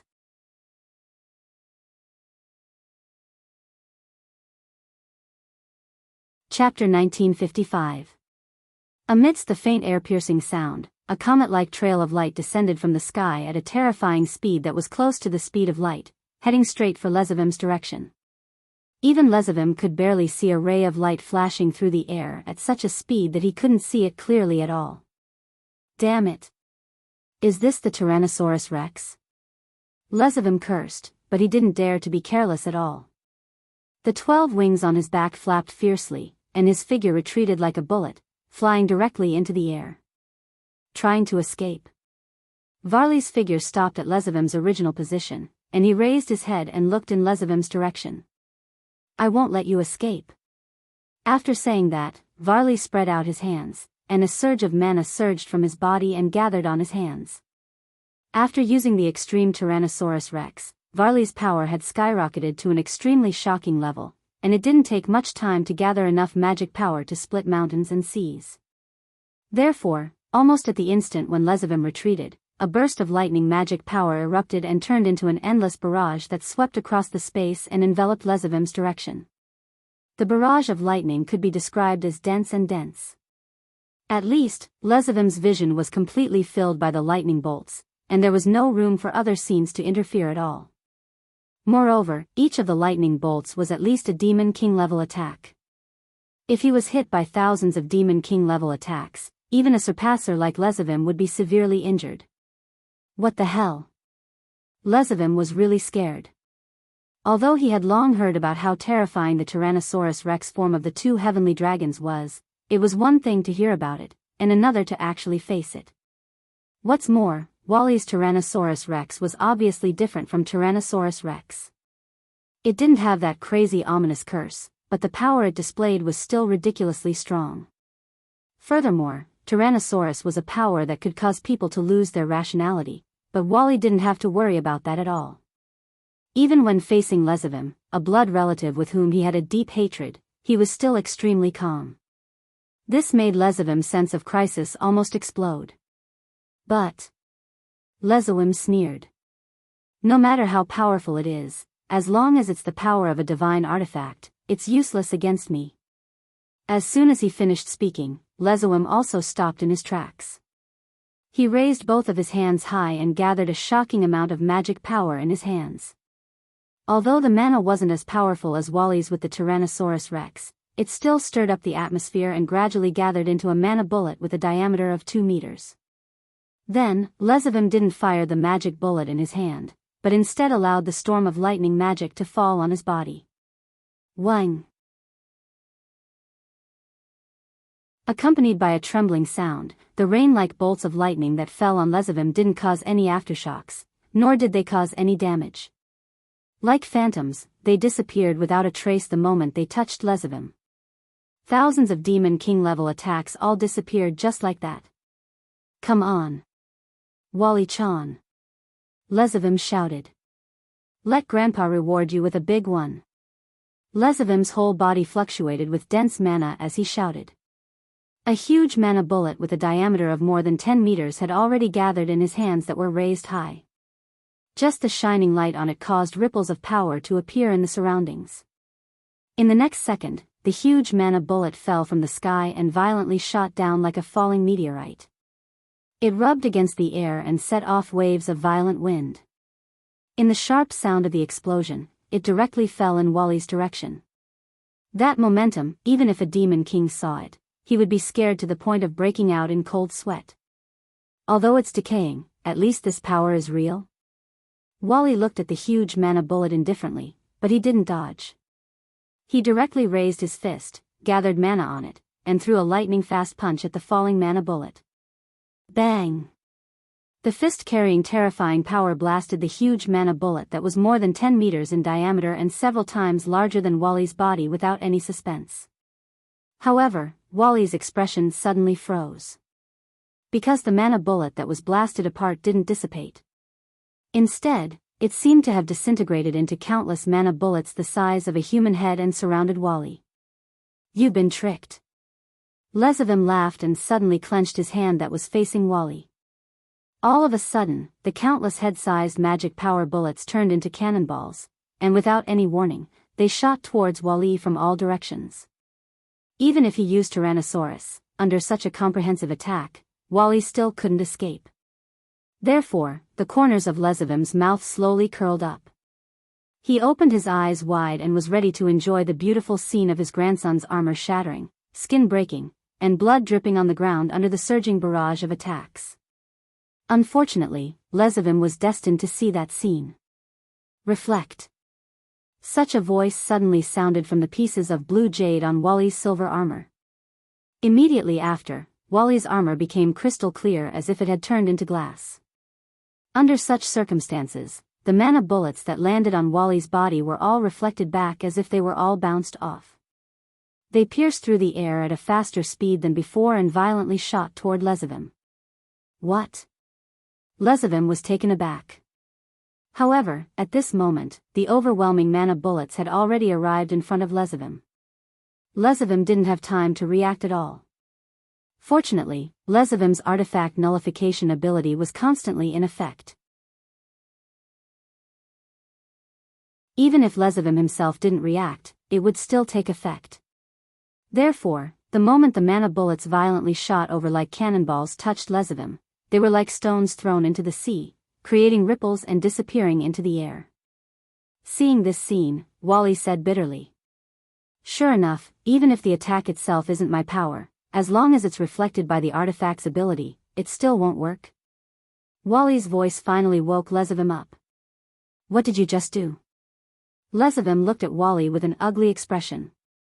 Isn't the White Dragon Emperor's ability halved and absorbed? What happened just now? Hearing this, Wally was silent for a moment, then said faintly. That's reflect. Reflect? Lesavim was stunned. Reflect. Without a doubt, that was the ability of the White Dragon Emperor, Arubian. It was different from halved and absorbed. After being sealed in the artifact, it completely disappeared and was never used again. After a conversation with Noah in the Kaipesh royal city, Wally began to immerse himself in unearthing the artifact's ability. He tried to unearth the third ability of Arubian like Noah. The result was gratifying. It didn't take long for Wally to succeed. Such a smooth success even made Wally a little uncomfortable. Regarding this matter, Asashel gave an explanation. Perhaps, the God of the Bible used the almost impossible condition of reconciliation between the two heavenly dragons as a shackle to seal the third ability of the two heavenly dragons when they were alive. If that was the case, then it could explain why Wally found the third ability so easily. Because, in the Kaipesh royal city, Drake and Arubian already showed signs of reconciliation. Therefore, Wally successfully unlocked the seal of the third ability and obtained the ability called Reflect. As the name implied, it was the ability to reflect the opponent's attack. Although it could only reflect energy attacks, it was still quite powerful. Unfortunately, the energy attack reflected by the artifact's ability is also counted as the power of the artifact. It can't be effective against the guy who has the artifact's ability to nullify it. Wally was a little unwilling and said in a low voice. I'm sorry, Arubian. I have to use that ability.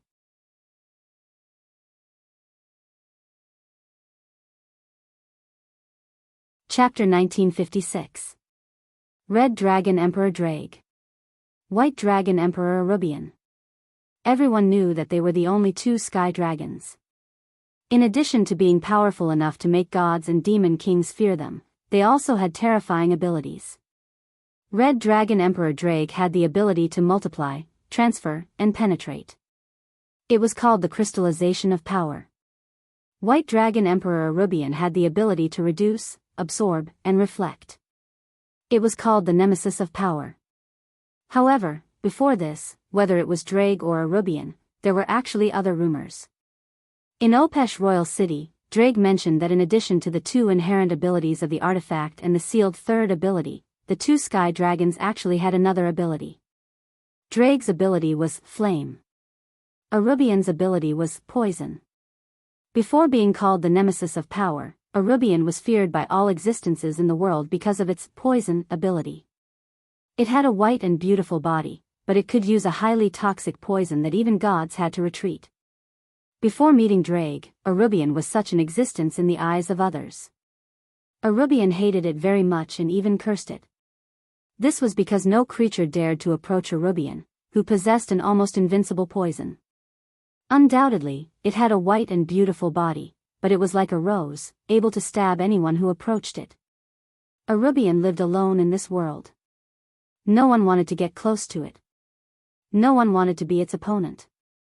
Even if it didn't use its poison ability, Arubian was feared by everyone. Arubian felt disgusted with itself from the bottom of its heart. However, after meeting Drake, Arubian's values and perceptions had changed. You are Arubian, right?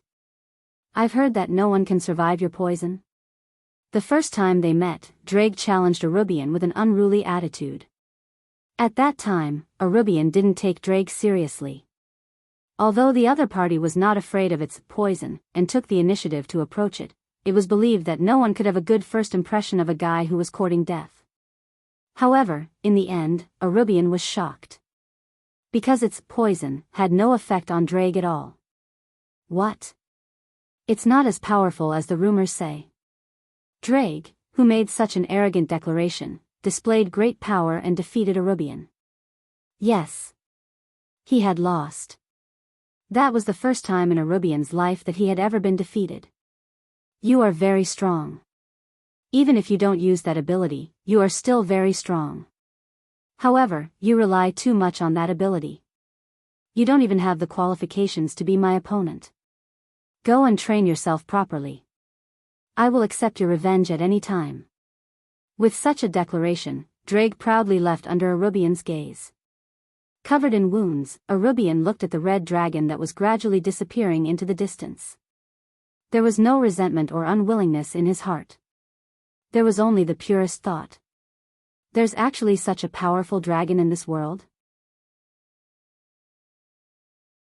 Then, another idea grew in Arubian's heart.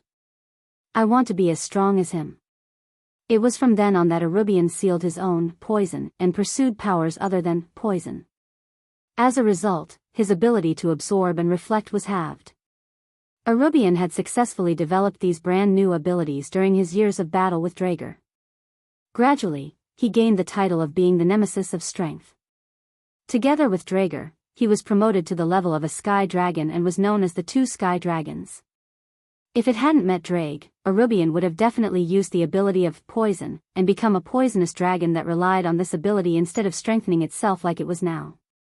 It was precisely because it met Draeg that Arubian improved itself and evolved into a brand new domain. Draeg was the same, right? It was precisely because they were good opponents that the two dragons became the only two sky dragons. No matter what, they were pursuing to become stronger. The only people who knew about this matter were those who had lived in the same era as the two sky dragons since ancient times. Varley only learned about this matter later. Varley agreed with this point of view. If he were Arubian, he would definitely abandon the power of poison. Even if there was no poison, it didn't matter. That was what Varley had always thought. After all, the power of the White Dragon Emperor was strong enough, wasn't it? However, after reconciling with Draeg in the capital of Sepesh, Varley also felt it. After witnessing the current Red Dragon Emperor, who was constantly pursuing himself and would never deny himself, Arubian's thoughts changed once again. Do you want to use my poison, Varley? Arubian's somewhat complicated and somewhat relieved voice came into Varley's heart. Well, since the God Slayer and Draeg are moving forward, if I still stay in the pain of the past, then I can't go any further. Varley, let us pick up the glory and ugliness of the past and move forward together. At this moment, the jade on Varley's body bloomed with unprecedented gentleness and dazzling light. Bathed in that light, Varley closed his eyes and experienced Arubian's hatred, disgust, and denial of his past self. He whispered in a low voice. I will bear all of your losses, Arubian. I swear to you that I will never become a poisonous dragon. That's right. Arubian's voice was so loud that it resounded throughout the entire space. We are not the poison dragon that pursues poison, we are the powerful sky dragon from the beginning to the end. An unprecedented dazzling light bloomed all over Varley's body. What's wrong? Lesavim shouted out in confusion. What's going on? Ignoring Lesavim's shouting, Varley raised his head and looked at Lesavim. Venom. It was a low and high-pitched voice. When such a voice sounded from the jade on Varley's body, an invisible force swayed through the space like a hazy fog, shrouding in the direction of Lesavim. Although I don't know what the hell you are doing. Lesavim showed an ugly smug smile. But didn't I say it? The power of the artifact to me. Before Lesavim could finish his sentence, he felt a sharp pain in his body. Poochie. Lesavim only felt a sweetness in his throat, and he spat out a mouthful of blood. His whole body fell from the air and heavily hit the ground. But it wasn't over yet. In the next moment, unimaginable pain burst out from the depths of Lesavim's soul and attacked Lesavim's whole body. Ah! Lesavim let out a painful scream and kept rolling on the ground. Blood flowed out of Lesavim's mouth, nostrils, ears, and eyes, dyeing his face red. The so-called bleeding from the 7 orifices referred to this situation. No, impossible. Lesavim screamed and roared. Why wasn't it nullified? What kind of ability is this? It wasn't Varley who answered Lesavim, but Arubian. That's an ability that I once abandoned, Arubian said in a calm tone. The main body is a type of poison, and its target is all existences other than inorganic matter. As long as it is a living thing that is poisoned by my poison, then whether it is blood, bones, organs, or even soul, everything that forms life will be reduced. Therefore, it is called reduction. What the hell is this? Lezevim roared in pain. I'm the son of the Demon King. I'm a surpasser who inherited Lucifer's blood. How can I be poisoned? Even gods can't avoid my poison, let alone a cowardly son of the Demon King like you. Arubian said coldly. Only the Red Dragon Emperor Drag is immune to my poison. It's probably ineffective against the Red Dragon Emperor and the Infinite Dragon God. But other beings will die under my diminished poison. Are you kidding me? Lezevim glared at Varley with blood-stained eyes. So what if you're powerful? Undoubtedly, as long as it's the power of a divine artifact, I can nullify it. You still don't understand? Wally looked at Lezevim with pity. Diminish not only targets you, but also your soul and life. Lezevim was stunned.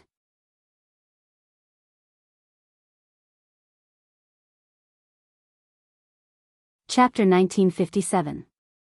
Lezevim had used the Holy Grail to heal his injuries back in the Sipis kingdom.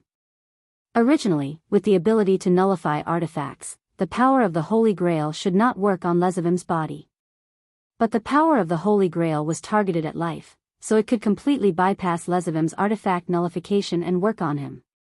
Just like Noah's penetration could bypass the layer of defense called artifact nullification and work directly on Lezevim, as long as it was not targeted at Lezevim, it would work.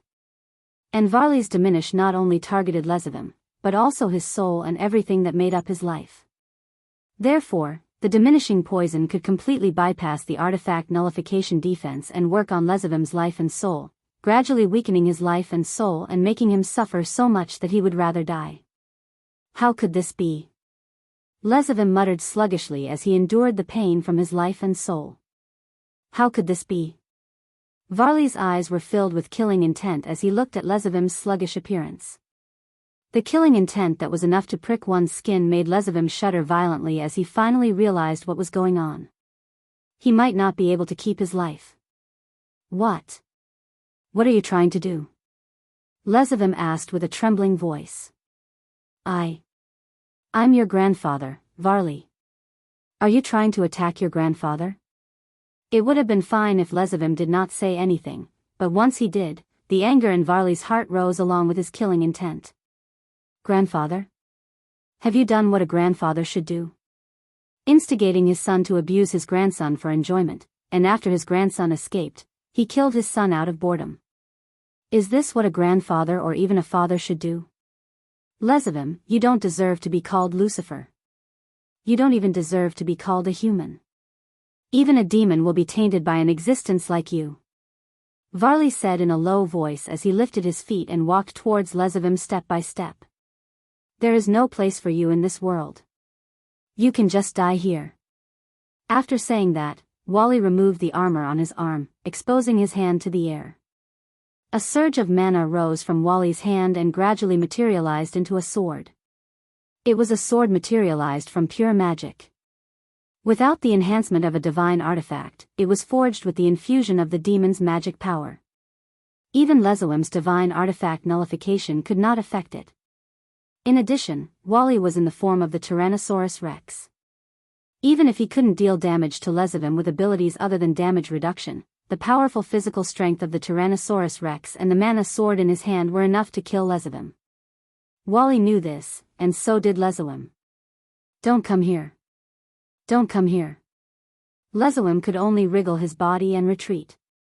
His blood-stained face was filled with fear. Don't come any closer. Looking at Lezevim's ugly appearance, the anger in Varley's heart subsided, leaving only killing intent. That murderous aura directly ignited the fear in Lezevim's heart. Didn't I tell you not to come over? In fear, Lezevim roared, propped up his body, raised his hand, and released a large number of magic power bombs. Countless mana bullets turned into a rain of bullets, and like a storm, they violently shot in Wally's direction. But perhaps because of fear, perhaps because of panic, or perhaps because of the influence of the reducing poison, the magic power bombs released by Lezevim were several times smaller than before. They were only the size of a fist, and their power was not even comparable to that of a superior demon. Wally didn't even bother to defend. He just let a layer of crystal wall flash across his armor. Reflect. Under the low voice, the magic power bombs were all bounced away. They bounced in all directions at a faster speed than when they came, blasting the surrounding ground one by one and becoming riddled with holes. Go away. Go away. Lezoim looked at Wally, who was getting closer and closer, and the fear in his heart rose to the extreme. Ignoring the sharp pain that burst out from the depths of his soul and the blood that began to seep out from under his skin, he desperately squeezed the remaining magic power in his body and shot magic power bombs at Wally. However, the moment the storm-like attacks came into contact with Wally, they were immediately bounced away by the reflecting ability, causing no damage at all. In terms of strength alone, Wally, who used the Tyrannosaurus Rex, was already much stronger than Lezoim. If it weren't for the fact that Lezoim had the ability to nullify the artifact and restrained Wally to a large extent, there was no need to use the reducing poison at all. Wally could easily deal with Lezoim. Now, the poison that even gods couldn't avoid was wreaking havoc in Lezoim's body, destroying everything that made up Lezoim's life bit by bit. As long as the reducing poison was not removed, Lezoim's death was only a matter of time. Even if he didn't add the final blow, Lezoim would die under the effect of the reducing poison. However, Wally didn't want to end things like this. It wasn't that Wally couldn't bear to see Lezoim die under the torture of the reducing poison, but Wally had to kill him personally to settle the grudges of the past. I've said it before, you don't even have the qualifications to be my opponent. For me, you're just a person that must be killed, not an opponent that I can enjoy the pleasure of fighting. Wally said in a deep voice. You should regret it. You should regret torturing me for fun and giving me a chance to escape. You shouldn't have killed me before I grew up. No. No. Lezoim cried bitterly. Don't kill me. Don't kill me. It's my fault. It's all my fault. I beg you, don't kill me. Noah was right, Lezoim was just a nobody. He had the title of the son of the Demon King, but he didn't have any glory inside. He was just like a lowly villain living in this world. His inner ugliness was even denser than some of the human hoodlums. The way he begged for mercy and cried bitterly when he was about to die made Wally feel pity for him.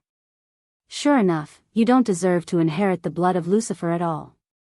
With that said, Wally finally came in front of Lezoim and raised the magic sword in his hand high. At this moment, the shadow of death struck Lezoim. Lezoim never thought that one day, he would actually die in the hands of his dispensable grandson.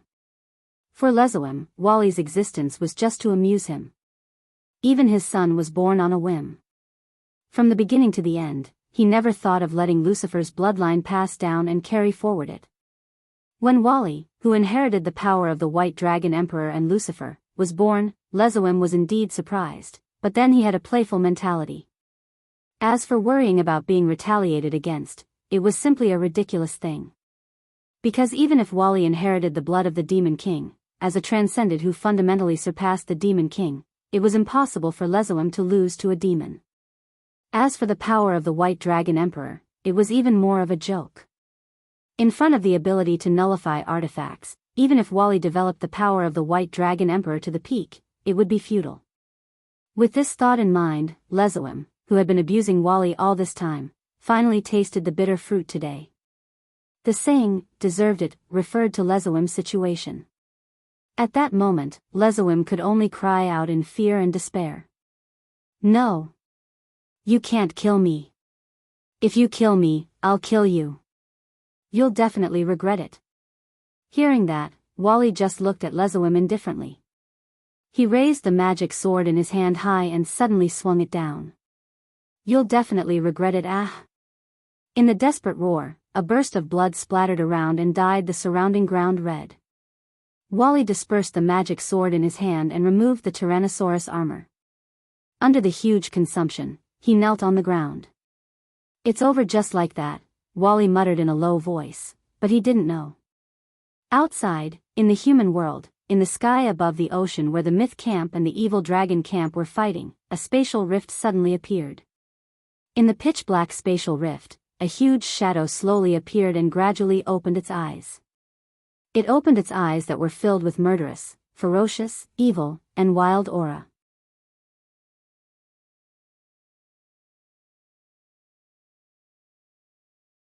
Chapter 1958. Roar, roar, roar, roar. Terrifying roars reverberated in the space, turning into sound waves that resounded throughout the world. Along with the frightening roar, one magic array after another flashed. The magic arrays were not large, only about 1 meter in diameter.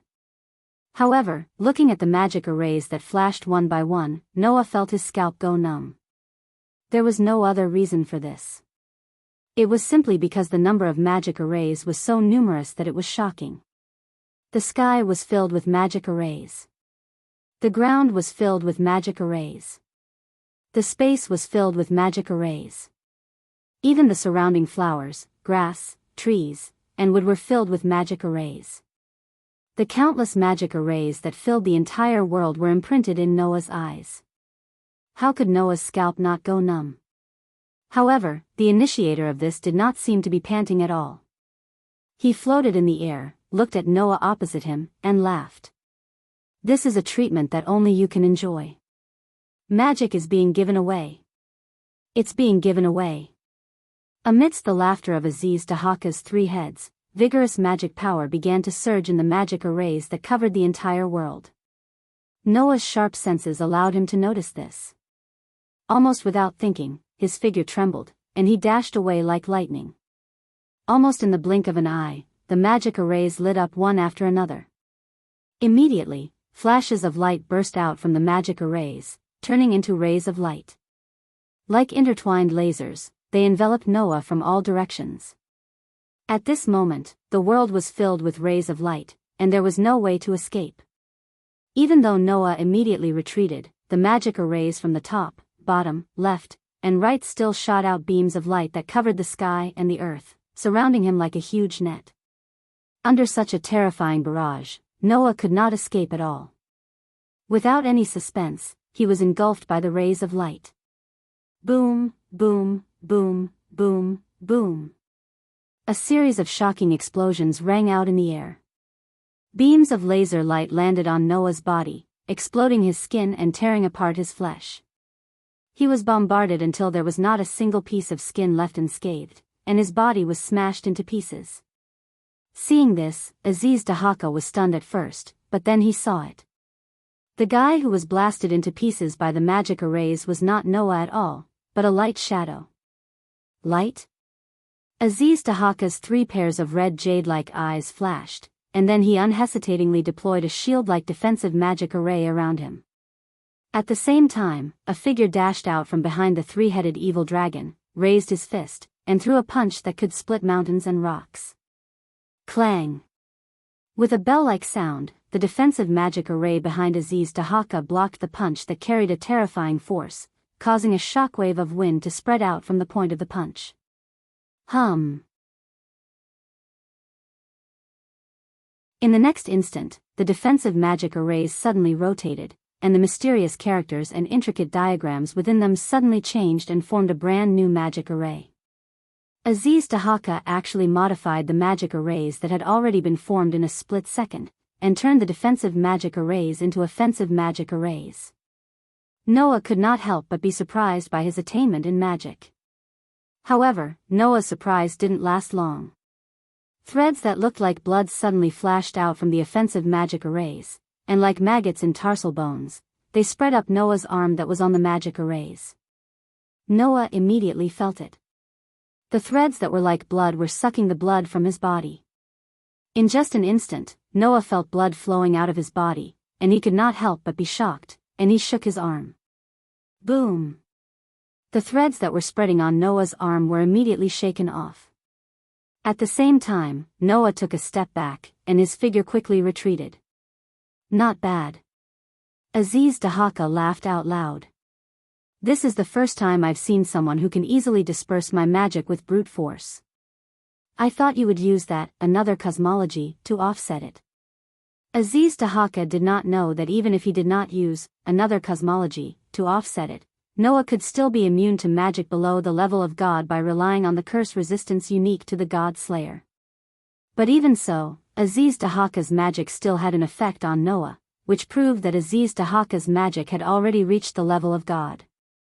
Moreover, even if he used another cosmology, it would most likely not be able to offset Aziz Dahaka's magic, right? Since you know the existence of another cosmology, you're probably on guard against it, right? Noah looked straight at Aziz Dahaka.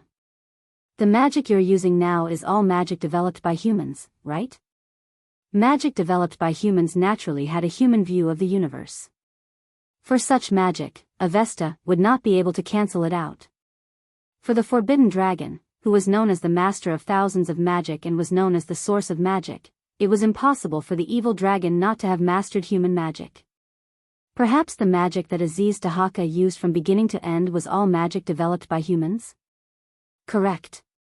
Aziz Dahaka grinned. As a reward, I'll use a forbidden spell in my magic attack this time. As soon as he finished speaking, the magic circles that covered the entire world began to light up one by one. However, this time, what appeared from the magic circle was not a direct attack of light, nor were there threads that could absorb blood. So, what was it that came out of the magic array this time? Purple flames in the shape of skulls. Hurricanes and lightning mixed with curses. Fog of death upon contact. Dark ripples that corroded one's soul. In fact, even elemental hounds with life, corrosive fangs, and many spells with unknown effects surged out of the magic arrays one after another. Immediately, thousands of magic spells once again surged out from all directions, covering the sky and covering the earth as they enveloped Noah, not leaving a single gap for him to dodge. If he was hit directly by those magic spells with various effects, even if Noah could rely on his vitality to weaken or eliminate some of them, the remaining magic spells would be enough to blast Noah to the point where not even his bones would be left. This evil dragon's magic attainment is much higher than I imagined. Noah stared at the terrifying magic spells that surged out from all directions and took a deep breath. The divine power in his body was completely converted into magic power. Clang! A burst of dazzling white light suddenly bloomed from Noah's body. It surged out like a tide and covered the space dozens of meters around Noah. The moment the magic spells that surged out from all directions came into contact with the dazzling white light, they were neatly cut apart. White lines spread out from the light and disintegrated along the white lines. Bang, bang, bang, bang, bang. Amidst the sounds of explosions, the magic spells exploded one after another and completely disappeared into the air. What? Aziz Dahaka exclaimed in shock. So many forbidden magic spells were blocked so easily.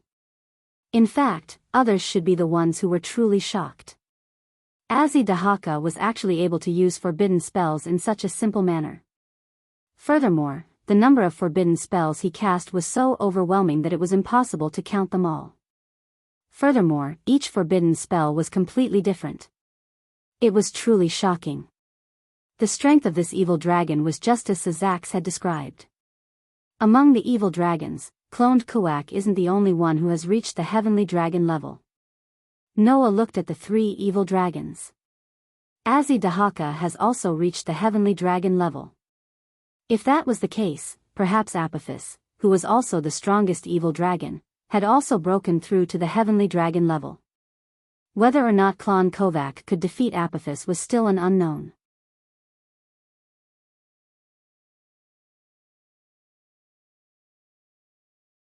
Chapter 1959. In the era when all the evil dragons were destroyed, only the clone Kuwak survived. He continued to train himself and finally reached the heavenly dragon level. Although Aziz Dahaka and Apophis were the strongest evil dragons on par with the clone Kuwak, they had been destroyed a long time ago and were only recently revived by the Holy Grail.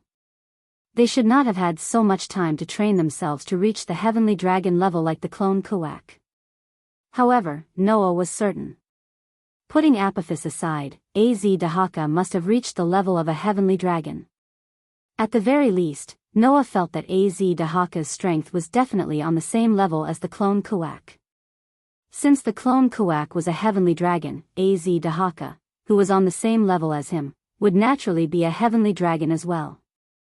As for how Aziz Dahaka reached the heavenly dragon level, Noah could more or less guess. The Holy Grail. The divine destruction tool that could overturn the principles of life had transformed Aziz Dahaka. The proof was that Noah could feel that the dragon kill ability did not seem to work on this evil dragon. The dragon kill was an ability that could cause great damage to dragon-type creatures. The ultimate dragon kill ability, like Samuel's, could even absorb the power of Orpheus and had an effect on the infinite dragon god. Therefore, the dragon kill was almost an inherent weakness of the dragons. However, Az-Dahaka did not have this weakness.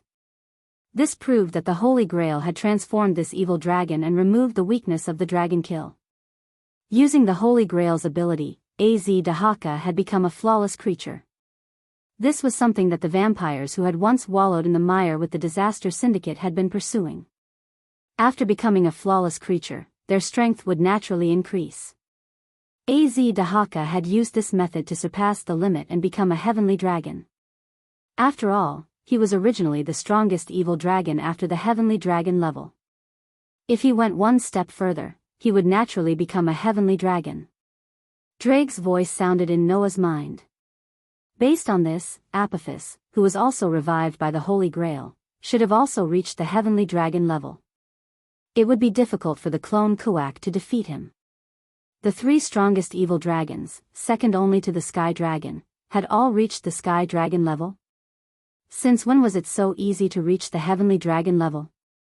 Forget about the clone Kua, but Az-Dahaka and Apophis had only recently been resurrected. Although they had relied on the Holy Grail's modification to cross that line, the heavenly dragon level was at the level of the top 10 in the world. For three of such existences to appear at the same time was truly terrifying. However, there are more than 10 people in the world's top 10. There are still some people like Sazax, Achuka, and Typhon who can be ranked in the top 10. Didn't Heir Tianlong not enter the rankings when he was alive? Drake said. Therefore, don't think that just because you're ranked, you'll definitely be able to beat the rest of the unranked fellows. Until now, the only one who can guarantee that he's absolutely above the rest of the existences is the infinite dragon god, who's ranked first. This was also a fact. Moreover, Clone Kuvok, Az-Dahaka, and Apophis were the strongest evil dragons that were only one step away from the heavenly dragon level. It wouldn't be strange for them to cross that line and reach the heavenly dragon level at any time. With that thought in mind, the corners of Noah's mouth curved upwards without leaving a trace. Although Az-Dahaka was Az-Dahaka, and Az-Dahaka was Az-Dahaka, and both of them were of the same origin, they were not the same person. However, the three-headed demonic dragon of the sect of fire was not to be underestimated no matter which world it was in. It was time for the probing to end here. Drake. Let's go. All right. A crimson gauntlet flashed on one of Noah's arms. Balance breaker. As Noah growled, crimson waves of air suddenly surged from Noah's body. It was as if they could topple mountains and overturn seas, setting off gusts of strong wind that constantly shook the surroundings. Sensing the sudden surge of terrifying aura from Noah's body, Az-Dahaka's expression turned solemn. At the same time, unprecedented joy and passion surged in his eyes. You're finally willing to use a divine weapon, and you're using a balance breaker right from the start. This dragon wave is so strong that it makes me happy. Just as Az-Dahaka's words fell, the figure opposite him, whose entire body was surging with scarlet-red waves of air, suddenly moved. Like an arrow leaving a bow, it shot out explosively. Amidst the faint sound of the air being torn apart, Noah turned into a crimson meteor and shot straight in Az-Dahaka's direction. Come on. Az-Dahaka felt his blood boiling, and his entire body surged with shocking energy waves. Immediately afterward, Az-Dahaka roared, and a crystal-clear defensive magic array spun out, like a barrier, protecting him inside. However, at the same time, a cacophony of voices rang out. Boost boost boost boost boost boost boost boost boost boost boost boost boost boost. The ability to multiply was constantly activated, causing Noah's power to soar to a terrifying level. Under such circumstances, Noah's speed suddenly increased, and he rushed to Az-Dahaka's front in an instant. With a deep sonic boom, his fist suddenly punched out and smashed fiercely on the defensive magical formation in front of Az-Dahaka. Boom! A muffled explosion reverberated in the air. On the crystal-clear defensive magical formation, a series of ripples vibrated rapidly. Penetrate. As soon as Shifeng finished speaking, a frightening force suddenly pierced through the defensive magic array. Like an invisible shockwave, the force slammed into Aziz Dahaka. Boom! Az Dahaka only felt a sudden explosion in front of him, and then his entire body was blasted away. Like a cannonball, he crashed heavily on the ground, raising a thick cloud of dust. However, the thick cloud of dust was immediately blown away by an earth-shattering roar. Ha ha ha ha ha. Blood flowed from the corners of Az Dahaka's three heads' mouths, but as if in ecstasy, they let out joyful laughter. Great! That's the way it should be. It's finally here. An intense battle. It's finally here. The battle I wanted. The three heads of the evil dragon roared in ecstasy, and the sound waves shook the entire world. Buzz buzz buzz buzz.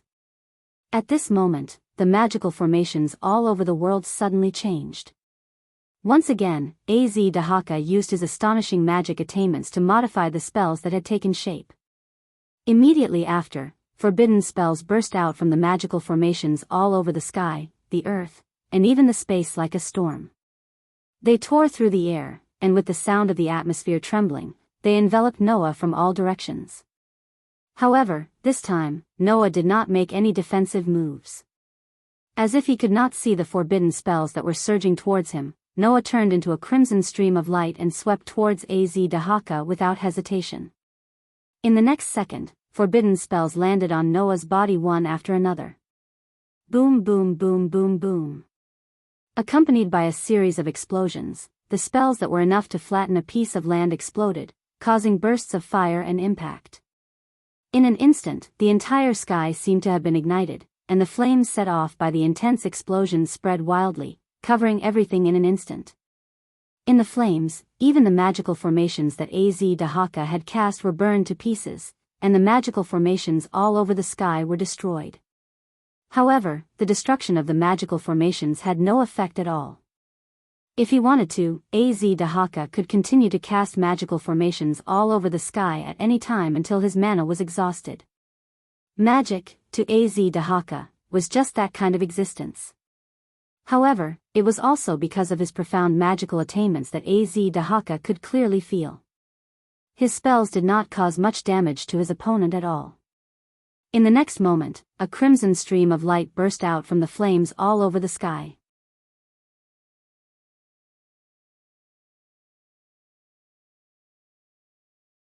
Chapter 1960. Accompanied by the clear sound of something breaking through the air, the flames that filled the entire sky were sliced into two by a crimson meteor. They were then shattered into sparks that scattered in all directions. Meanwhile, the crimson meteor dashed towards Aziz Dahaka, and with a shake of its arm, a beautiful and gentle white light began to gather. In the blink of an eye, it turned into a dazzling radiance that lit up the entire space. That scene was simply like a person holding a small sun. It made people feel sluggish. Noah raised his arm that was shining with a dazzling white light, clenched it into a fist, and punched Aziz Dahaka. At first glance, it looked as though a comet had pierced through the pitch-black three-headed evil dragon, and it was a dazzling sight. However, there was a fatal danger hidden in that dazzling sight. If Aziz Dahaka was hit by the fist that was condensed with the power of crushing, he would definitely be smashed into pieces even though he was a heavenly dragon. Az Dahaka knew this better than anyone else.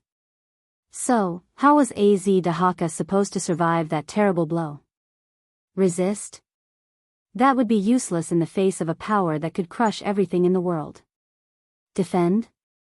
That would be courting death in front of Noah's penetrative power. So, dodge? That was undoubtedly the best choice.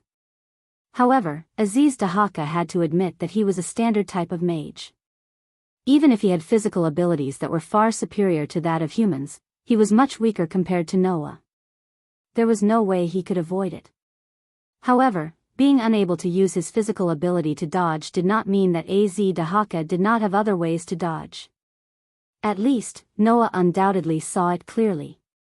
Just as his full-powered attack was about to hit Aziz Dahaka, the three-headed evil dragon suddenly disappeared without any warning. Clang! In the next second, a dazzling comet landed on the ground, and a dazzling white light covered the entire ground like a violent wave. Boom!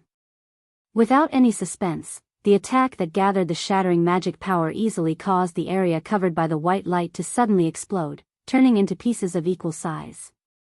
Like pieces of rubble, they blasted in all directions amidst the shockwaves. By the time the light dimmed, a crater with a diameter of several kilometers had appeared on the ground. However, this hole was in the shape of a very neat cube. It was rather strange. Hovering above the crater, Noah furrowed his brows and raised his head to look up. Over there, Az Dahaka had appeared out of nowhere and was floating in the air. His three heads were speaking in joyful voices. What a terrifying strike. It's more powerful than any forbidden technique. I almost died. That sarcastic voice made Noah frown. I see. Noah murmured. Teleportation magic? Apart from this reason, there was no other reason to explain how Az Dahaka suddenly disappeared and dodged that blow. However, if he thought about it carefully, that didn't seem to be a strange thing. Since he could use all kinds of forbidden spells, it was normal for Az Dahaka to be able to use spatial transference magic. Perhaps it wasn't just space-related magic, but also time-related magic. Aziz Dahaka might be able to easily use it. This is troublesome. Thinking back, Maxwell could rely on his teleportation ability to deal with Noah in his heyday, let alone Az Dahaka. In terms of strength, Az Dahaka was definitely above Maxwell. Compared to that time, Noah had lost his authority, sovereignty, and ability value. It was easy to imagine how troublesome it would be to deal with Az Dahaka in such a way. Perhaps Az Dahaka saw Noah's frown, but he laughed out loud. What's wrong? Did you admit defeat? I don't think so. You're a god slayer. Let's fight again. Make me even more excited. Provocative words sounded one after another from Az Dahaka's three heads, making Noah's frown deeper and deeper. At this moment, a voice appeared in Noah's mind. Oh. Draeger seemed to feel something at first and was surprised for a moment, then suddenly laughed out loud. Has that guy Arubian finally walked out of his long period of confusion? Noah was stunned. Arubian? What happened to Arubian? As if he didn't notice Noah's shock, Draeger continued to laugh. Well, since you've solved your poison, then I'll solve my flame, too. As soon as the voice fell, a surge of thoughts rushed into Noah's mind, making Noah's spirits suddenly soar, and the magic power in his body began to boil violently. Boom! Suddenly, a burst of surging flames began to burn around Noah. Like an explosion, they began to vibrate and spread out. That flame looked like an ordinary flame. It was slowly burning and emitting heat that was not very hot. In fact, it could even be said to be slightly warm. However, the laughing Az Dahaka's face suddenly changed, and his expression slowly became dignified. This was because an unimaginable sense of danger rose in Az Dahaka's heart. What kind of flames is that? Az Dahaka stared at the flames on Noah's body, and as if he thought of something, he muttered to himself. The flames of the Red Dragon Emperor? It can't be that, right? While Az Dahaka was surprised, Noah was also shocked. Looking at the blazing flames around him, Noah cried out in astonishment. What's going on? While Noah was shocked, Drake's voice also sounded. This is an ability that I sealed. An ability that you sealed? Noah was stunned at first, then immediately remembered. When he was in the Seep's kingdom, Drake did mention this matter. In addition to multiplication, transfer, and penetration, there was an ability that was more dangerous than Forbidden Hand and Tyrannical Dragon.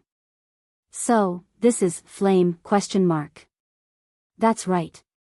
This is the blazing flame that I, the Crimson Dragon Emperor, am so proud of. It's the killing move that even the gods and demon kings fear. However, after encountering Arubian, I sealed it away. Now, with the appearance of an artificial artifact, I have unsealed it once again, said Drake.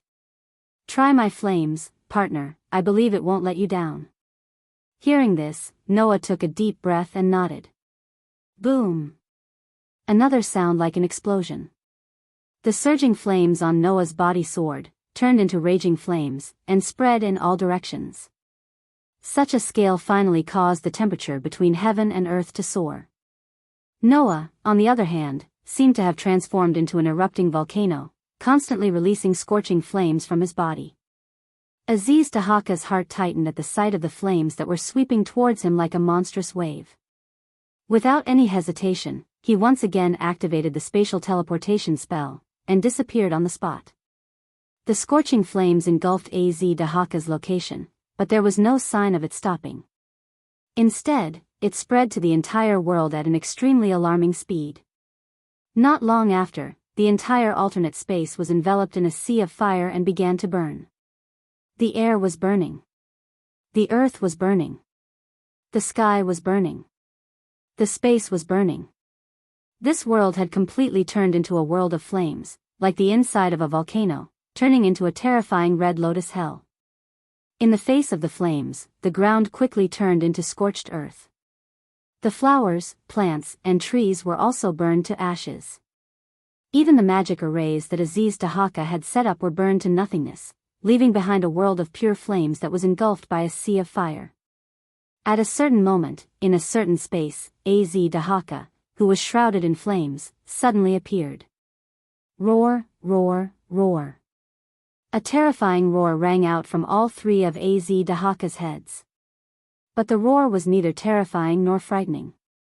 The reason for that was because that roar actually contained unprecedented pain.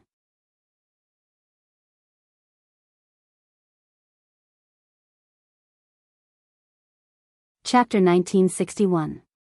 In an era very far away from the present, before the second sky dragon appeared, although Drake had not reached the level of a sky dragon, he was an existence that even gods and demon kings could not ignore. This was because Drake was a very famous flame dragon. It was famous for its flames that could burn everything. In that era, the crimson flame dragon was an existence that made people tremble with fear. Wherever it passed, it could be said that not even a blade of grass grew. Nothing could survive under its flames. Drake was proud of having such flames and traveled all over the world. Until one day, Drake heard a rumor. White poison dragon.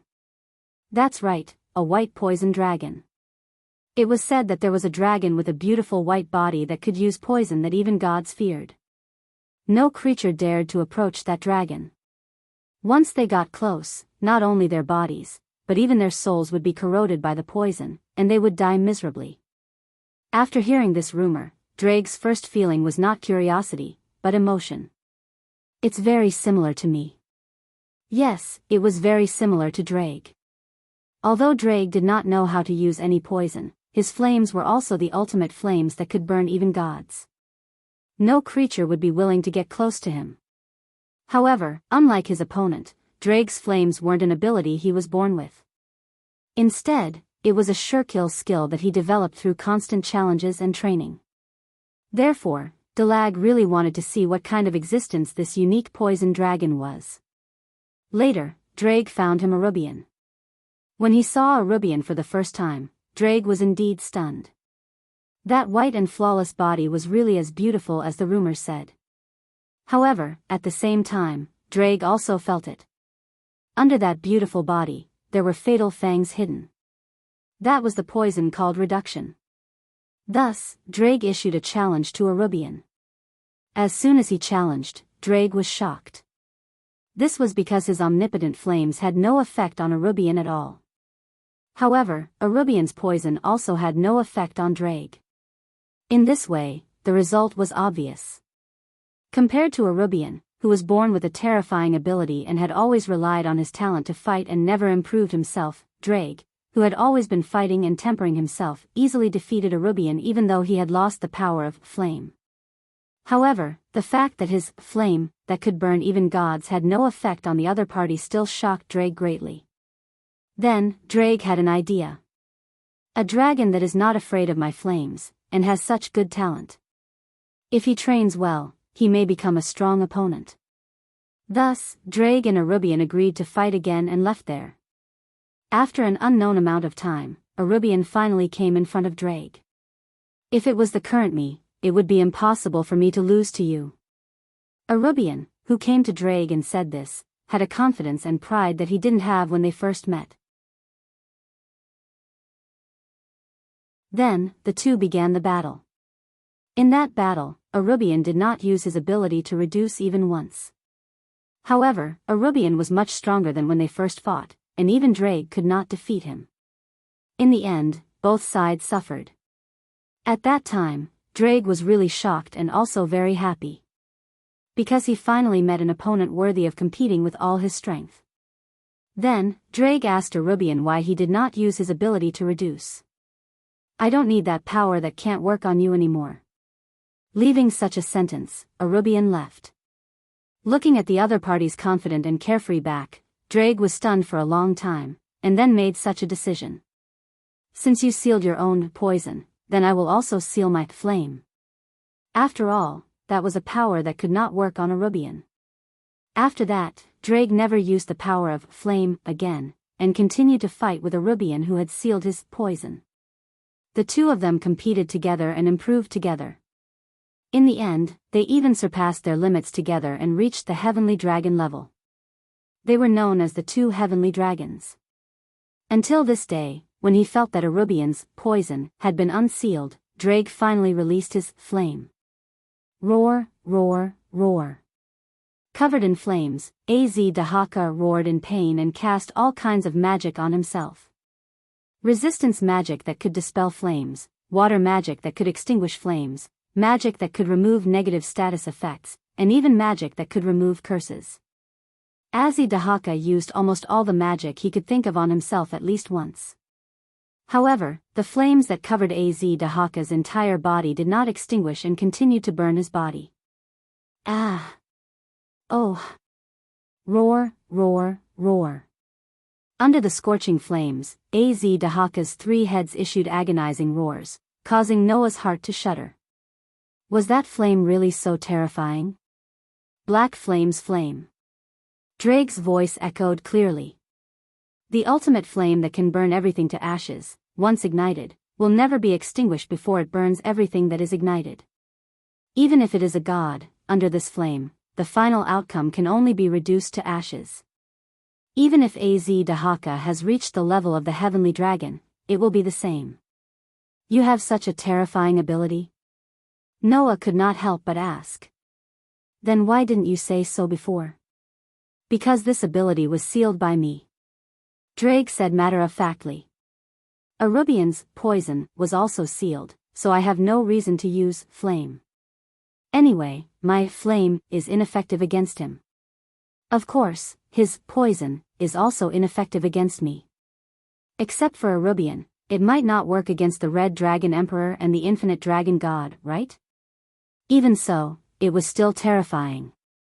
After all, except for the Red Dragon Emperor, the Infinite Dragon God, and the White Dragon Emperor, once touched by this flame, they would almost certainly die.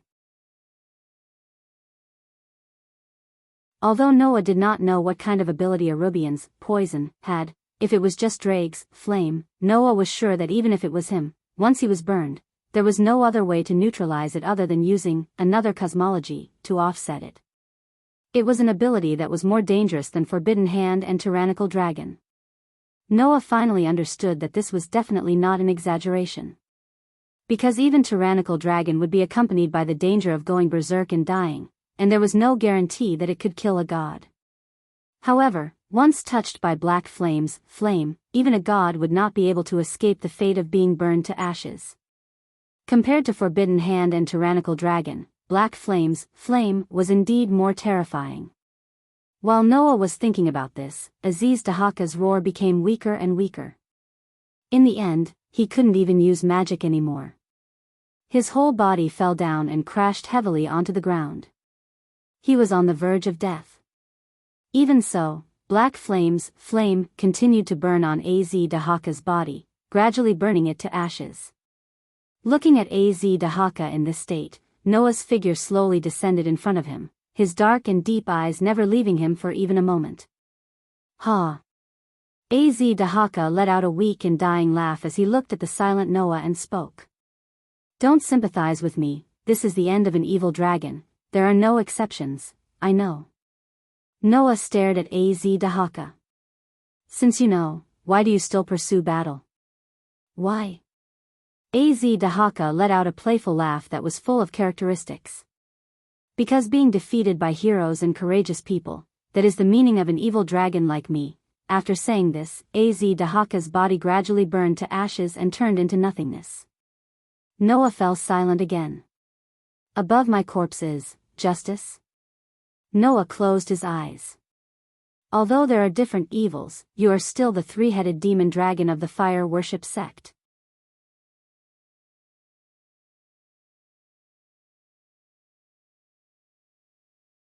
Chapter 1962. Above the boundless ocean, the various races of the myth faction and the evil dragon faction transformed by the Holy Grail were still fighting each other, filling the air with the stench of blood.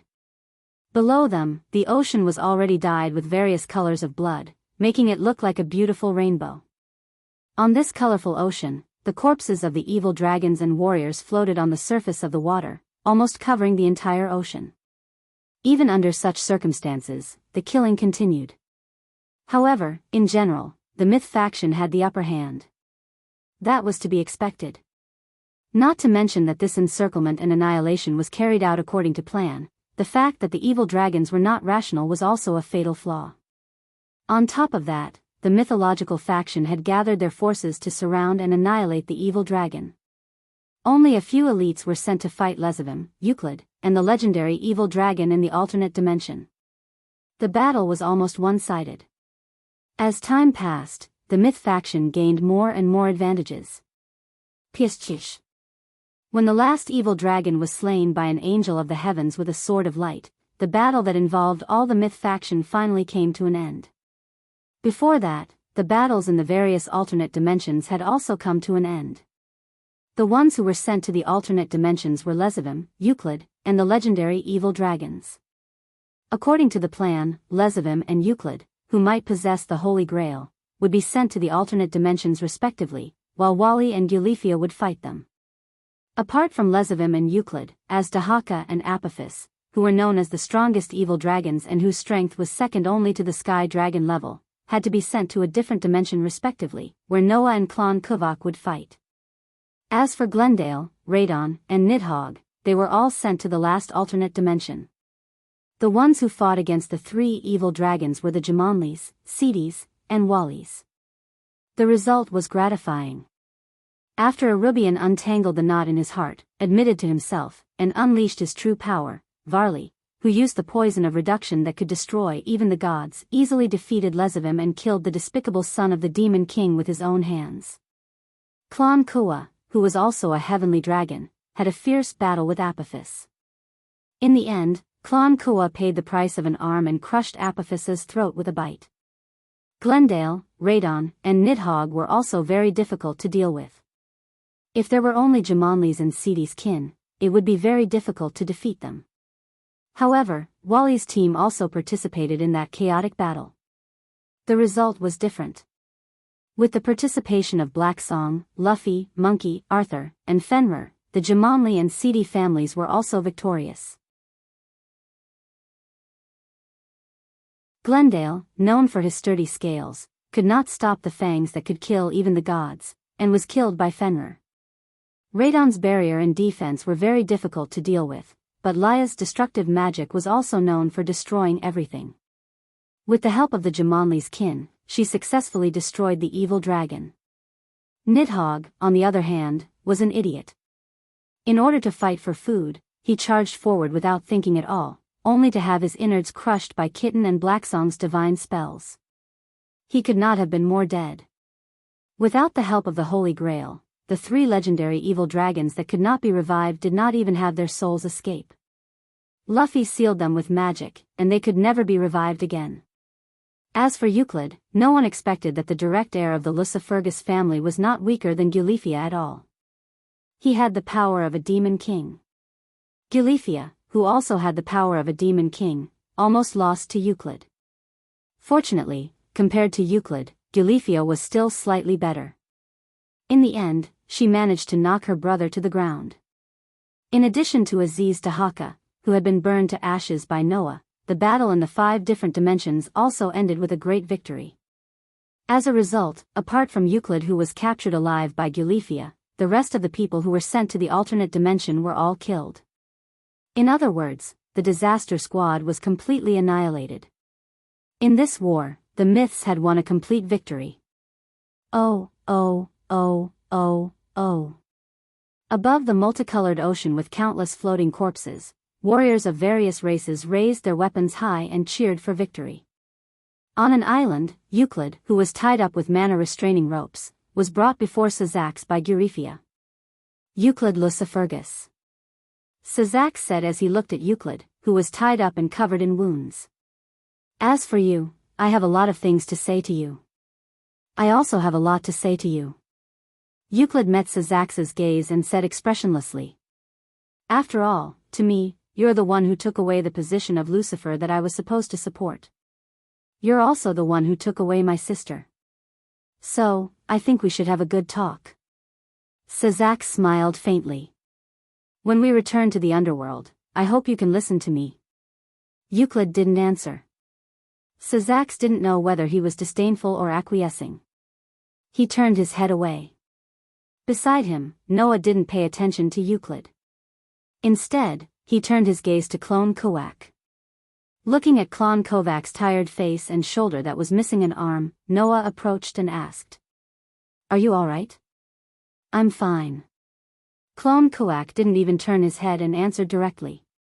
With Apophis as your opponent, you're already lucky to be able to defeat him. That's true, but I'm the one who asked you to come here. Noah sighed.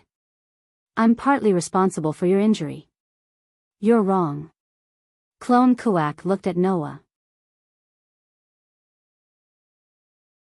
His pair of different colored eyes, one gold and one black, stared at Noah. Although I promised you to come here to fight, I also made a request at that time. That is, the opponent must be qualified. I chose Apophis myself, and I paid for this arm. It has nothing to do with you. Then you should at least give me a chance to compensate you, right? Noah couldn't help but roll his eyes. I'll find a way to help you recover your arm. Clone Kovac didn't say anything else. He seemed to agree with Noah's approach. In this regard, Asashel laughed. Why don't you try the power of the Holy Grail? It just so happens that Wally has taken the Holy Grail back from Lezavim. Right, there was still the Holy Grail. With that tool of divine destruction that could subvert the principles of life, even Clone Kovac could be resurrected after death, let alone recover an arm injury. Wally. Asashel looked at Wally in the distance. Where's the Holy Grail? Wally didn't answer. He only raised a hand and unfolded a magic formation. From the magic formation, a resplendent golden cup appeared and fell into Wally's hand. Holding the Holy Grail, Wally was about to hand it to Asashel when Euclid suddenly raised his head and cried out in shock. You killed Lord Lezavim? What? Asashel said with a smile that wasn't a smile. Is there a problem? He deserved to die. Wally said mercilessly. There's no reason to keep him alive. Hearing Wally and Asashel's words, Euclid's face suddenly changed and became extremely pale. It's over. Euclid muttered sluggishly. It's all over now. Looking at Euclid's deathly pale face, everyone who thought that Euclid couldn't accept Lezavim's death immediately noticed something strange. Even Noah noticed it. The expression on Euclid's pale face was not one of sadness or pain, but of fear. That fear made everyone present look at each other in dismay. Noah's brows furrowed tightly. He subconsciously felt that something was wrong. Just when Noah wanted to step forward and ask Euclid, 2 petite figures suddenly flashed beside him. It was Orpheus and Lilith. The 2 dragon gods raised their heads and looked up with an extremely rare dignified expression. At the same time, a terrifying pressure descended from the sky, suppressing everyone's body.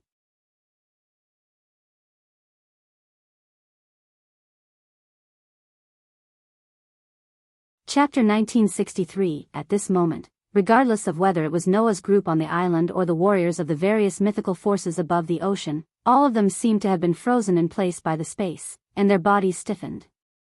An unimaginable chill, like an electric current, rushed from everyone's back and went straight to their brain, making everyone's eyes widen slightly. Noah's pupils also shrank fiercely, and even his fists subconsciously clenched. Orpheus and Lilith, who suddenly appeared, stared at the sky from beginning to end, attracting Noah's attention. When Noah's eyes turned to the sky, and the scene in the sky was in his field of vision, he finally saw it.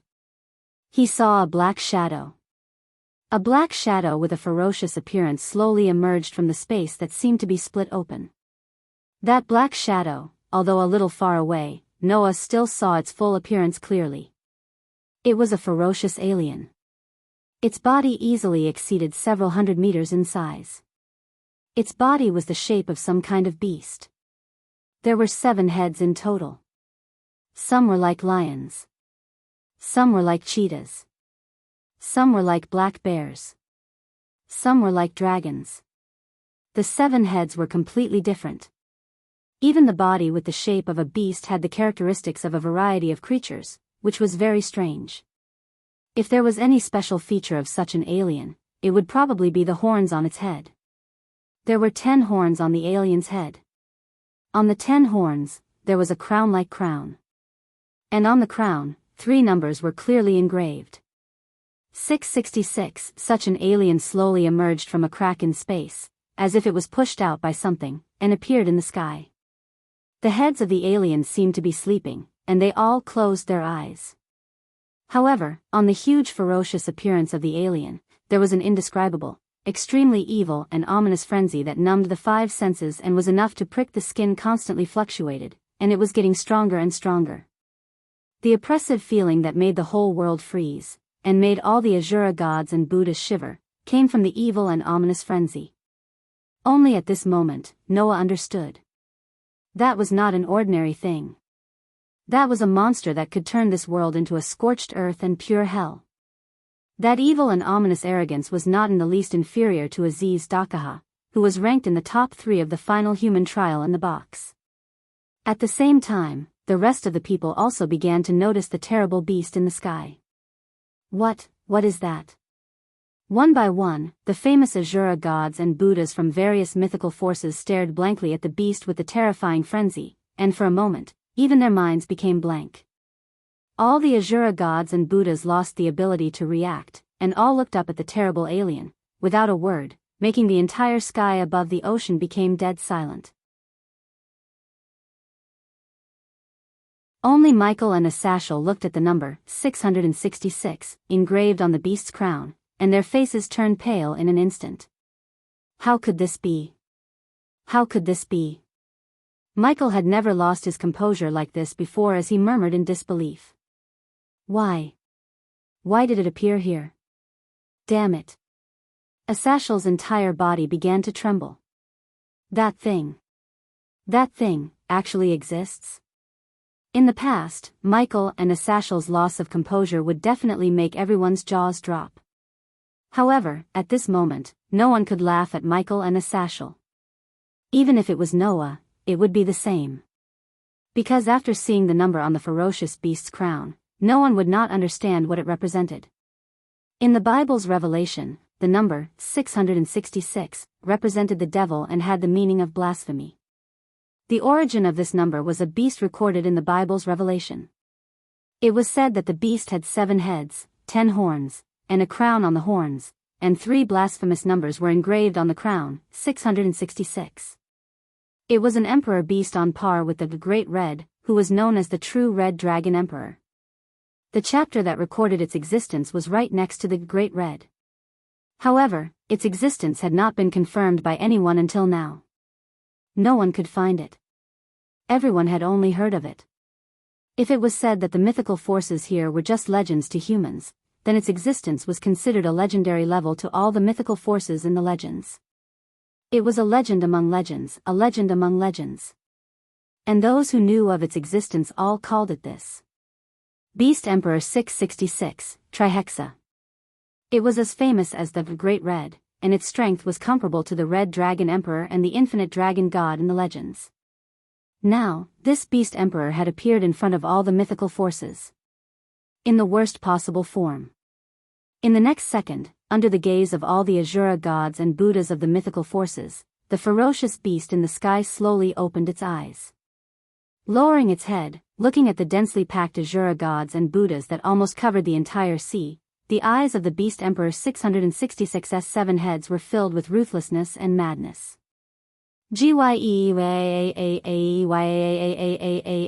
A terrifying roar fell from the sky like a storm, smashing down from above, as if an invisible heavy pressure, fiercely hitting the Asura gods and Buddhas of the mythical forces. At this moment, everyone present, whether it was gods, demons, humans, angels, or vampires, all felt as if their souls were being ruthlessly torn apart, and their eardrums were instantly shattered. Suddenly, all the Asura gods and Buddhas covered their ears, lowered their heads, and let out painful screams. And this action made all the Asura gods and Buddhas unable to hear it. They could not hear Athaseel's hoarse shout. "Run!" Almost at the moment when Athaseel's shout was easily swallowed up by the Beast Emperor 666's roar, the Beast Emperor 666 in the sky moved. It raised one of its 7 heads, opened its ferocious beast mouth, and spat out a huge fireball into the dense crowd below. A huge fireball that was as big as a burning star, like a falling sun, fell at a terrifying speed. The fireball evaporated the atmosphere, burned the water vapor, and at the same time the temperature of the entire world rapidly rose to an alarming degree. It fell heavily on the sea like a meteorite. With a deafening roar, the huge fireball exploded, turned into a terrifying sea of fire, and instantly covered a large area of the sea. In the sea of fire, the sea water evaporated and became boiling like magma. In the sea of fire, the atmosphere was burned up, and it became extremely hot like a volcano. In the sea of fire, the unfortunate Asura gods and Buddhas that were engulfed in the sea of fire did not even have time to scream before they were all burned to ashes by the flames and disappeared without a trace. Whether it was humans, demons, angels, fallen angels, vampires, or even gods, they all became extremely fragile and lost their precious lives in an instant. Looking at all of this, the most primitive fear finally rose in everyone's hearts. The terrible roar that was enough to tear the soul continued to rage in the sky, revealing the beginning of the end.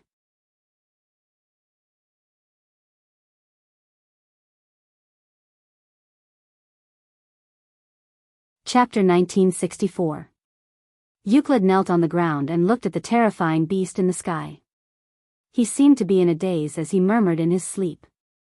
666 really woke up, seeing Euclid's expression. How could they not understand? The appearance of the Beast King 666 was definitely related to the cluster of disasters. Bastard! Asashel grabbed Euclid's collar and said angrily. "What did you do?" Euclid seemed to have woken up at this moment. He gritted his teeth and fell into silence. Looking at Euclid's reaction, the anger in Asashel's heart grew stronger. Just as Asashel was about to attack Euclid, Sazak stared at Euclid with a serious expression that was never seen before. "Tell us, why did the Beast King 666 appear?" Hearing this, Euclid looked up and glanced at Sazak, then at Gulifia who was staring at him. He laughed self-deprecatingly. "Because the Beast King 666 is our trump card." "Your trump card?" Michael asked in disbelief. "In other words, the cluster of disasters has always had 666. "No, we only found 666 after obtaining the Holy Grail." Euclid shook his head. "The Holy Grail can subvert the principles of life. When we used the Holy Grail to revive the evil dragon, we coincidentally discovered 666's life force and found it at the end of the world." "The end of the world?" Asashel's eyes widened. "So, the Beast King 666 has always been there, and that's why it wasn't discovered?" "That's right," Euclid said expressionlessly. "Moreover, when we found it, it was sealed by countless forbidden spells and fell into an endless slumber. That's why the Beast King 666 has always been a legend. No one has been able to prove its existence. There is only one person, no, one God. A God is very sure that it exists. Euclid looked at Michael. That is the creator of the heavens and angels, the creator of the divine artifacts, the God of the Bible. Michael's expression suddenly became pained. That's right, the only one who was certain that 666 existed was the God of the Bible.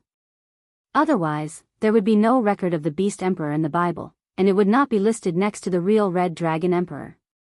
I'm afraid that before we found 666, the only one who discovered 666 was the God of the Bible, Euclid said in a low voice. Then, the God of the Holy Bible might have realized how terrifying the Beast Emperor, who was comparable to the God Emperor Crimson Dragon and the Infinite Dragon God, was. He discovered that the Beast Emperor had a wild and ferocious nature that could destroy everything. He would definitely not be like the God Emperor Crimson Dragon and the Infinite Dragon God, who would not interfere with the world. If 666 appeared, it would definitely lead the world to destruction. So, the God of the Bible sealed 666 with countless prohibition-level seals? Sazax took a deep breath. So that's why the God of the Bible died. These words were completely baffling. However, many of the people present showed understanding expressions and fell into an indescribable silence. Noah also understood why Sazax would say that. Because the death of the God of the Bible was originally filled with many mysteries. That was a God who occupied the position of a mythical God all by himself, and was known as the only God by people. He was a God who could even develop divine weapons that could give humans powers comparable to the existence of other races. Such a God, conservatively estimated to be at least in the top 10 in the world, and might even be more powerful than the God of destruction, Shiva, who was previously ranked second. In the end, how did such a powerful God die? In the ancient war between the demons, angels, and fallen angels, he perished together with the 4 demon kings. What kind of joke was this? An existence who occupied a mythical God all by himself, who could even develop divine weapons, and who was at least in the top 10 in the world, perished together with the 4 demon kings. That was simply impossible. However, the God of the Bible had died in the war with the 4 demon kings. This was something that Michael, Asashel, and the others had all witnessed. Then, why did the God of the Bible end up perishing together with the 4 demon kings? The reason was only answered at this moment. In order to seal the Beast Emperor, who was at the same level as the Red Dragon Emperor and the Infinite Dragon God, it was not difficult to imagine how weak the God of the Bible would be and how much his power would be reduced. In such a state, participating in the war between the demons, angels, and fallen angels, facing the 4 demon kings, and finally perishing together was not strange. Unfortunately, the Beast Emperor 666, who indirectly caused the death of the God of the Bible, was found by a bastard like Lezavim. Everyone could even imagine how excited Lezavim was when he saw the Beast Emperor 666. After that, in order to unlock the seal of the Beast Emperor 666, Lord Lezavim tried everything, but the speed of unlocking the seal was very slow, so Lord Lezavim could not use it to attack the major mythical powers at all. Euclid's voice began to tremble. However, just in case, Lord Lezavim also engraved a spell that was connected to his life on the Beast Emperor 666. Once he dies, his soul will become 666's nourishment, and it will forcibly skip all the unlocking procedures and directly unlock the seal of 666 and awaken him. Wah! Everyone sucked in a breath of cold air. In other words, the appearance of the Beast Emperor 666 was all because of Lezavim? Bastard! Asashel fiercely hammered the tree beside him, smashing the thick tree into pieces with a bang. That bastard! I see. Varley was also mad with hatred. That's why he said that if I kill him, I'll definitely regret it.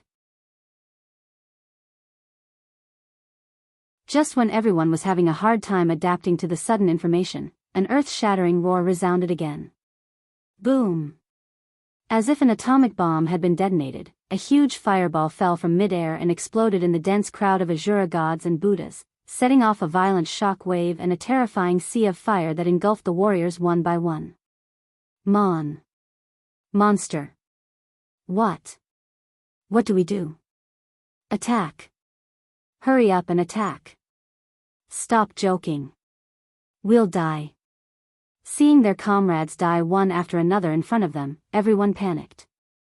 Their faces were filled with fear. Under such circumstances, 666 was still roaring in the sky. His 7 heads spat out huge fireballs that were as hot as the sun, causing the sea of fire to burn on the sea, creating a space of water and fire. However, in this space, the Asura gods and Buddhas of the various mythical organizations were facing a fatal disaster. No. We can't continue watching like this. Asashel shouted in a low voice. Get ready to fight. It's useless. Euclid laughed bitterly.